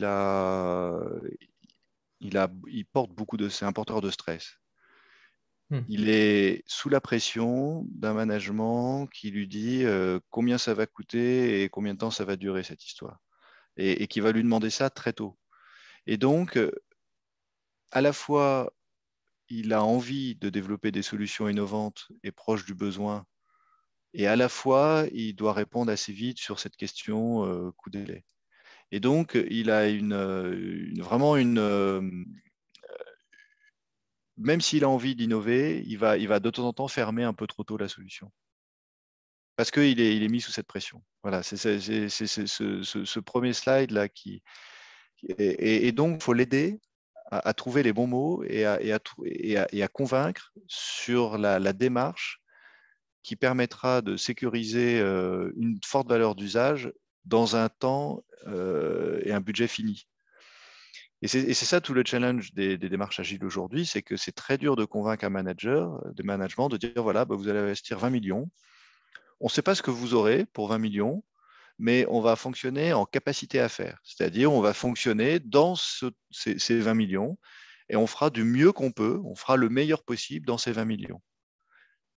Est-ce que vous êtes d'accord? Donnez-moi la main. Et l'autre en face va dire, mais qu'est-ce que vous allez faire? Bah, vous allez lui montrer une feuille blanche et vous allez dire, bah, voilà, ou vous allez montrer un planning, voilà, on va commencer à faire un atelier, 2 ateliers, puis dans 3 mois, on se revoit, vous aurez une première maquette, peut-être. Voilà. C'est pas facile. Voilà, et donc, les chefs de projet ont du mal à vendre ça, hein. C'est compliqué. Donc c'est pour ça que j'insiste un peu sur le fait que c'est hyper important, je pense, en tant que designer, d'être capable d'accompagner le chef de projet à vendre ces approches. Hmm. Ouais, c'est intéressant là, ce que nous raconte aussi Nassim. Il nous dit qu'à partir aussi du moment où on va avoir des solutions à apporter et qu'on en a remarqué, là, on se confronte à des contraintes qu'on n'a pas forcément connues, que ce soit des contraintes alors, financières ou même des contraintes techniques. Pour ça, d'un point de vue technique, il y a à avoir une très très bonne connaissance des référentiels et de de ce qui peut amener, je pense, la structure de ce référentiel, mais il y a peut-être d'autres documents sur lesquels on devrait avoir une lecture sans pour autant les comprendre. Qu'est-ce que tu pourrais recommander pour qu'un designer n'arrive pas la bouche en fleurs tiens, on va proposer ça et en se faisant toper tout de suite parce que c'est impossible à faire. Euh, c'est il y a, bon, il y a bon, il y a il y a quelques enfin il y a un référentiel, il y a des référentiels documentaires que tiennent certains chefs de projet, hein, le plan de management, le référentiel technique, normalement la liste de l'ensemble des exigences qui sont une donnée, hein, mais comme dit Nassim, de temps en temps, le chef de projet, il n'a pas tout identifié et c'est que en mettant en situation et en faisant des tests qu'on arrive à identifier d'autres contraintes. Donc moi, je crois beaucoup à aller assez vite vers des briques de solutions, les tester en environnement, si possible réel. Souvent, on est obligé de le faire en simulé, mais si possible réel, parce que c'est là où on identifie assez vite les contraintes. enfin, je vois, je fais une digression complètement différente, mais dans l'innovation, quand les personnes travaillent sur des bateaux de course, là, je pense à la course de l'América ou des choses comme ça, bah, ils arrivent à produire des innovations hallucinantes que des grands industriels mettraient des années à faire, alors qu'en quelques mois, ils arrivent à faire des bonds quantiques. Pourquoi? Parce qu'ils réunissent des très bons techniciens, pas forcément des ingénieurs de haut niveau, mais des très bons techniciens qui ont tous les moyens pour faire tout de suite et tester dans la journée. C'est-à-dire qu'ils ils bricolent, ils font un truc, ils le mettent en application, ils regardent, ah oui, ça tient, attends, on va tirer un peu plus sur la ficelle, ah oui, ça tient mieux, bon, bah tiens, maintenant on va souder. Et donc, si on fait le parallèle avec des objets qui sont plus des objets digitaux, enfin, moi je crois beaucoup à identifier les contraintes, les interfaces et la valeur par les tests et produire des choses concrètes le plus vite possible. Et puis, il y a, enfin, dans le fond, dans notre fond à chacun, on a peur d'aller amener une nouvelle contrainte, mais au final, c'est quelque chose qui est extrêmement important à éclaircir puisque les contraintes sont, en fait, là pour nous donner de nouveaux cadres. Donc, en tant que designer, arriver avec, la notion potentiellement que des tests qu'on vient d'effectuer ou une recherche nous a fait prendre conscience que, bah, il y a par exemple, un degré d'inclusion à amener vraiment dans les interfaces qu'on va proposer. Certes, c'est une contrainte parce qu'on va devoir y réfléchir très rapidement et revoir un peu tout ce qui a été, mis en place, mais c'est du temps gagné par rapport à un moment où on va, tester et vraiment cracher des interfaces qui ne seront pas, exploitables.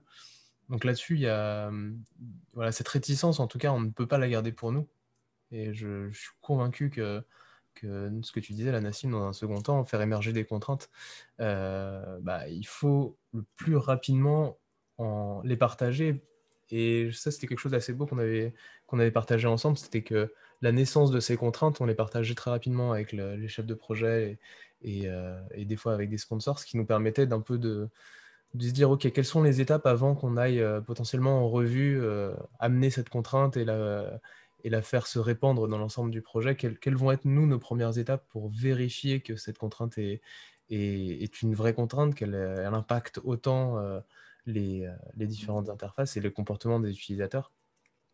Ça te permet aussi de ne pas être forcément tout seul, à supporter ce poids du changement, comme on en parle depuis le début. Oui, oui. Le rôle clé hein, qui a toujours existé en entreprise, mais avec des périmètres plus ou moins larges, c'est le rôle de design authority, de project, programme design authority ou d'autorité technique, de directeur technique, d'architecte, de système, enfin, il porte plein de noms. Mais en gros, c'est la personne sur un projet ou un programme qui est responsable de la consistance de l'ensemble. Et la consistance de l'ensemble, il ne faut pas la voir que d'un point de vue technique, il faut la voir dans sa globalité. On parlait du POTI, hein, euh, quelque chose qui s'intègre dans une organisation et dans des process. Et ça ces profils-là sur le projet, aujourd'hui, ils sont trop rares. Il n'y en a pas beaucoup. Ils ne sont pas tous du même niveau. De temps en temps, c'est le chef de projet qui est capable d'avoir cette vision parce qu'il a une vision à la fois technique, à la fois métier, à la fois il est capable de penser en termes d'organisation et des contraintes organisationnelles. Mais tous les chefs de projet ne sont pas capables de le faire. Et donc, l'UX designer, à mon sens, quand même, apporte une brique qui potentiellement impacte sur ces axes hein, de l'OMOC. Donc, il devrait discuter avec la Design Authority assez vite. En tout cas, la Design Authority devrait intégrer dans le process de conception et de développement global la démarche de l'UX pour que l'ensemble soit cohérent. Ouais, et enfin, c'est un peu ce qui est en train de se passer avec le changement de position. Les UX designers sont en train de se transformer en product designers, ce qui nous fait en fait être être plutôt des enfants des décisionnaires plutôt que du monde graphique, Mhm. puisqu'en fait, on a ce volet-là sur lequel on a un rôle, hein, comme tu dis, qui est très important. Et derrière, il faut se faire entendre aussi de par les autres parties prenantes des projets. Ça, c'est clair. Et donc, il faut être capable d'expliquer avec des mots simples Mm. votre proposition de valeur, comme on dit de temps en temps. Mais c'est un vrai challenge. Hein. Et est-ce qu'à partir du moment où on voit que différents publics, alors, enfin, il y a toujours un peu cette confrontation dans des très gros projets où tu as le monde de la DSI, donc le monde qui va produire la solution versus tout cet environnement métier qui là est plutôt à bien verrouiller que la solution va être acceptée et qu'elle va répondre à un vrai besoin par soit le client ou des personnes qui vont opérer cette solution. Est-ce que potentiellement il y a une réflexion à avoir sur ce changement en se donnant peut-être un double discours et potentiellement en scindant ces discours dans une des réunions au monde de la production, donc plutôt de la DSI, et une réunion plutôt face au métier, puisque l'un n'a pas forcément intérêt à entendre ce qu'on va dire de l'autre côté, puisqu'on n'utilisera pas les mêmes termes, les mêmes mots, même les mêmes points qui vont impacter en fait la décision derrière. Ta question, c'est est-ce qu'il faut dire la même chose, enfin, est-ce qu'il faut parler au métier, aux équipes de production de la même manière, enfin, Soit de la même manière, avec un même moment, ou alors plutôt anticiper d'avoir deux moments distincts pour vraiment avoir ces deux discours qui soient enclins avec tout le Mhm. vocabulaire qui peut être intéressant pour amener ce changement. Je pense que ça dépend vraiment de la maturité des boîtes et de leur organisation, parce que il y a vraiment des boîtes où le métier a vraiment le lead sur les projets et les équipes de développement sont des exécutants et d'autres où c'est vraiment l'inverse. Les équipes IT ont récupéré la connaissance métier, savent développer quasiment sans le métier et demandent à des personnes du métier de venir à des ateliers pour verrouiller être sûr que ça répond à la valeur d'usage. Et c'est très différent d'une organisation à l'autre. Mhm. Donc après, souvent, enfin, je trouve que l'idéal, c'est d'avoir un référentiel de conception commun, métier et équipe IT, Mhm. ce qui n'est pas le cas. Hein. Typiquement, dans l'organisation dans laquelle on a travaillé ensemble, il y a les équipes métiers avaient un outil et géraient un référentiel de conception, c'est-à-dire une liste d'exigences. Il n'y en avait pas énormément, il y en avait 150 exigences pour décrire leurs besoins sous un outil, une version, et la DSI derrière et les équipes de prod. Hein, il y avait quand même 100 ETP, hein, je pense, côté équipe de prod, donc c'était un gros sujet. Ils utilisaient un autre outil. Non seulement ils utilisaient un autre outil, mais au lieu de rentrer les exigences telles quelles, ils les retraduisaient à leur sauce, sans les montrer au métier, mais avec leur compréhension du besoin qui souvent finissait par être différent, dans un autre outil, et donc les autres exigences, et avec une autre numérotation et avec un vague colonne qui gérait, qui disait quelle exigence correspond à quelle autre, mais qui n'était pas tenue à jour. Et ça a été ça pendant des années. Et donc, sur le programme qu'on a mené, par exemple, un des gros combats que j'ai eu, c'était travaillons sur le même référentiel et faisons qu'une seule liste d'exigences et travaillons sur la même. En tout cas, sur les exigences dites fonctionnelles qui décrivent le besoin métier. Sur des exigences très techniques, il peut y avoir une déclinaison qui n'est faite que par les équipes. Mais rien que ça montre le décalage, et qui est vrai aujourd'hui. Là, j'accompagne une banque, c'est exactement la même chose, hein, donc c'était pas un cas unique.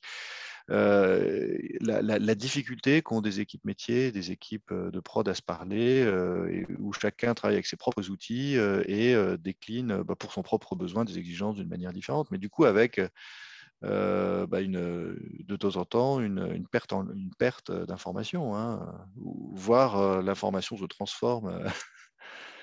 Donc, la question, c'est est-ce que je dois parler à ces deux équipes-là différemment? En fait, déjà, il faudrait que ces deux équipes-là se parlent, possèdent les mêmes référentiels, au moins le même langage sur la partie, je dirais, exigence fonctionnelle, en tout cas, ce qui décrit le besoin métier, ce qui n'est déjà pas le cas. Voilà. Ouais, c'est assez fou hein, des fois, mais c'est la réalité dans des très très grandes entreprises. Mais ce qui est aussi important, c'est d'avoir de comprendre que ça peut évoluer, que ça peut changer en fonction de certains projets. Et c'est des personnes qui ont aussi tout intérêt politiquement, des fois, hein, à avoir cette scission et malheureusement ce trouble. C'est pas la Ouais, seule justification, mais ouais, mais il y a des enjeux un peu de pouvoir, puis des agacements personnels entre personnes, hein, qui, qui suffisent de temps en temps pour avoir des situations de non-sens. Enfin, ouais. enfin bon, c'est passionnant, hein, parce que s'il n'y avait pas ça, le monde des projets s'ennuierait. Tout se passerait trop simplement. Hein. C'est vrai. Et bah, d'ailleurs, vous êtes peut-être dans une posture comme celle-ci, hein, dans un moment un peu compliqué sur lequel on pourrait peut-être échanger si l'un d'entre vous souhaite un peu nous expliquer dans quelle situation il est. On pourrait prendre là 2-3 minutes avant de se quitter pour parler de ça. N'hésitez pas à nous exposer peut-être le contexte dans lequel vous êtes et si vous vous dites que tout est bloqué, peut-être que tout ne l'est pas et possiblement, en tout cas, je pense que ce slide-là déjà peut vous donner un petit peu de matière à arriver à faire des propositions structurées qui changent les choses. Mais est-ce que certains d'entre vous auraient cette posture? On a l'impression que le monde est bien rose chez vous. En tout cas, j'ai pas d'autres supports à présenter. Enfin, les autres sont. Ouais. Yep. Donc voilà, on peut échanger oralement. Ouais. N'hésitez pas si vous avez quelques questions. Il nous reste 5 minutes, donc ça va globalement. Il n'y a pas de souci.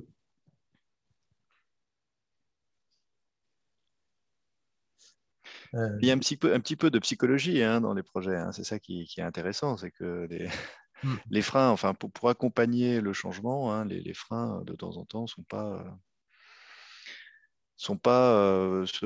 basés sur des choses très factuelles, hein. Il peut vraiment y avoir, on l'a vu là quand je listais les résistances au changement, des choses assez inattendues. Ce qui a été, pour moi, je trouve, le plus déstabilisant, parce que j'avais pas forcément conscience de ça dans certains projets, c'était les enjeux internes de certains services.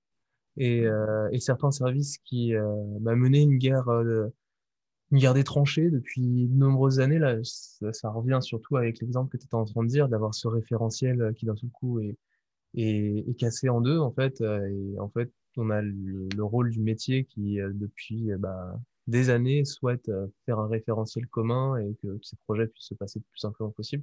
Et ça, c'est une guerre de tranchées qui en fait n'est pas forcément très très connue. Et quand on va commencer à croiser dans une seule et même réunion deux typologies alors là, je parle plutôt de personnes, pas forcément chefs de projet, mais enfin aussi chef de projet à MOA, enfin toute personne qui a cette obligation d'avoir une lecture très claire de ce que doit faire le projet. En fait, cette guerre de tranchées, si vous la comprenez pas, elle vous met dedans. Parce que les personnes ne vont pas bouger, et ne souhaitent pas bouger tant qu'il n'y a pas eu un mouvement qui a eu lieu sur un autre projet qui va, qui va faire découler quelque chose chez vous. Et c'est surtout ça, ouais, pourquoi ne pas changer, mais énormément de Oui, c'est réponses clair. Oui. à ça. Et ça, c'est pas anodin. Et ça, c'est vraiment quelque chose sur lequel, personnellement, avec Quentin, on a poussé à avoir des réunions avec certains acteurs pour comprendre l'historique de ces choses-là.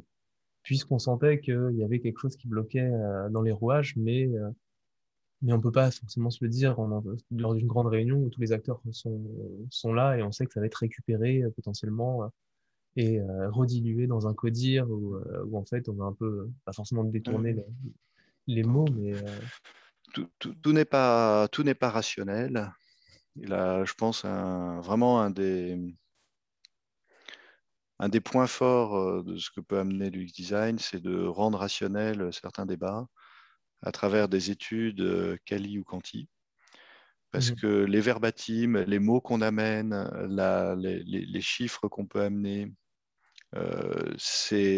ça fait bouger les lignes et ça facilite l'alignement. Donc, ça facilite pour moi le rôle du chef de projet d'alignement vers une solution. Donc, toutes les études quali-quanti sur le besoin, les actes métiers aujourd'hui pour parler sur des bases concrètes.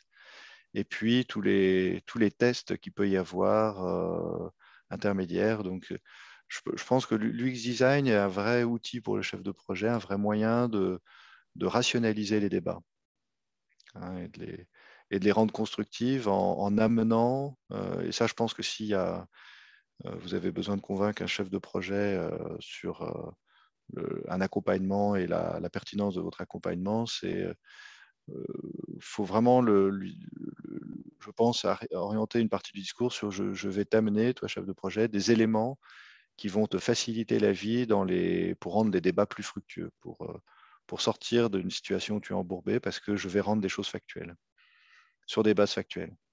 Parce qu'on est très vite dans l'irrationnel hein, quand on parle de changement, mais on est vite dans l'irrationnel parce que, et sur des projets digitaux notamment, on parle dans le vide, on parle sur des grands concepts. Derrière, dans le vocabulaire du digital, d'ailleurs, le digital est le mot qui en est la preuve, hein, il y a des termes qui regroupent, qui sont très englobants, qui veulent tout et rien dire. Et personne ne sait plus rien, mais personne croit, veut pas dire qu'il ne sait pas ce qu'il y a derrière le mot, puisque c'est un mot qui est à la mode. Et donc, si on ne connaît pas les mots à la mode, on passe pour un has-been. Si on passe pour un has-been, on perd du pouvoir. Enfin bon, c'est donc la amener des éléments qui permettent de discuter sur des bases rationnelles. Je pense que c'est vraiment quelque chose que la démarche du design permet et qui peuvent vraiment sortir des projets d'un éventuel embourbement. effectivement. Je pense qu'on va se laisser sur cette belle conclusion et en tout cas, c'était intéressant d'avoir ta vision à toi de ce que pourrait apporter l'UX design. Et c'est vrai, ouais, Nassim, tu le dis, en tant qu'alternant, c'est difficile d'implémenter des méthodes, des solutions et savoir justifier. Mais en tout cas, c'est quelque chose qui est nécessaire de par l'intérêt de la culture de l'entreprise qui doit évoluer. Donc bon, il y a plein de choses autour de ça. Je vous envoie un lien vers la communauté Discord qui est celle qu'on a créée avec Quentin, sur lequel on pourra continuer de partager sur le sujet. Je vais, On n'hésitera pas à... je vais juste rajouter, enfin rebondir sur ce qu'a dit s'il y a encore une minute sur ce Vas-y, qu'a dit vas-y. Nassim. Gagner la confiance, il me semble que c'est crucial.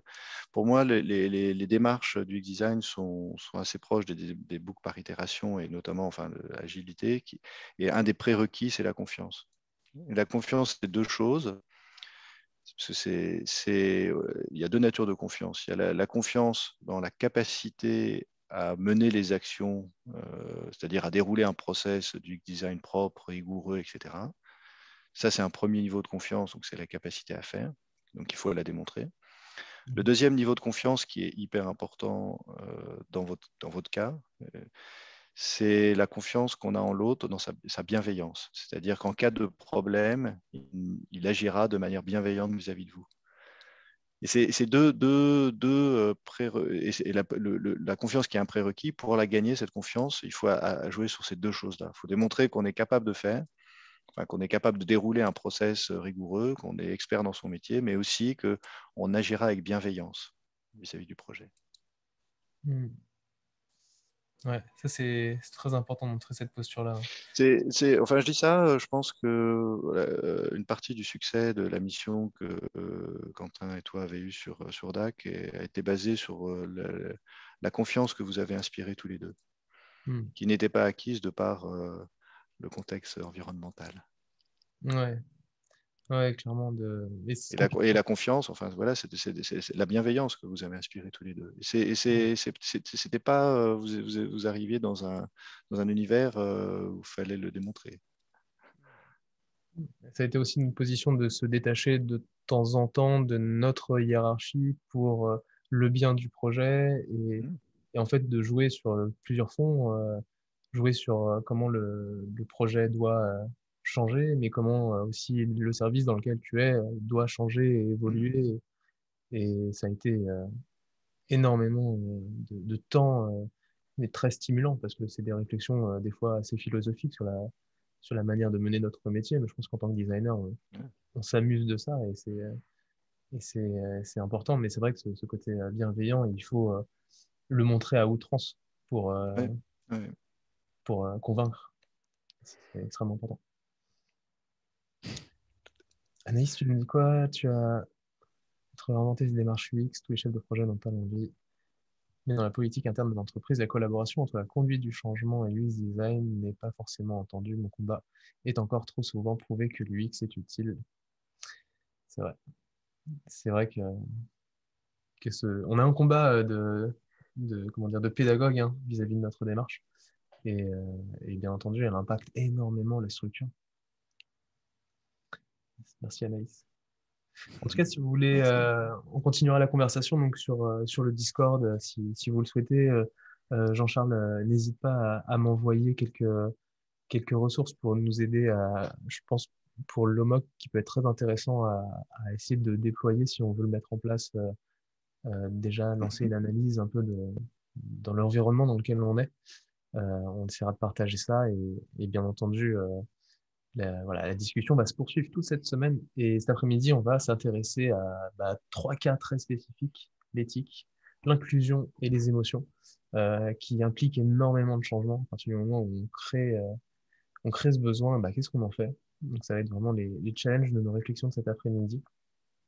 Donc, Jean-Charles, je t'invite à continuer de suivre la semaine ou alors n'hésite pas à regarder en replay, hein. Ça arrivera sur YouTube bientôt. Je pense que ça peut être intéressant de voir un peu le regard de nos experts de cet après-midi. Ok, avec plaisir. En tout cas, je te remercie. C'était très, très plaisant de t'entendre aussi. Merci à toi, Pierre, pour cette invitation. Et puis, bonne fin de formation à tous alors, hein, parce que je crois que vous êtes dans un dernière année de parcours, c'est ça? C'est ça. Plus que quelques mois avec le contexte des Fantastique. études. Ça va arriver vite. Et merci Quentin aussi pour ton invitation. Je vois ton beau. Bon, allez. Je vous souhaite à tous une bonne après-midi en notre compagnie, je l'espère. Et puis en tout cas, d'ici là, mangez, ressourcez-vous, allez marcher un petit peu, prenez de l'air. Ça fait du bien. Et on se retrouve très bientôt. Bonne journée.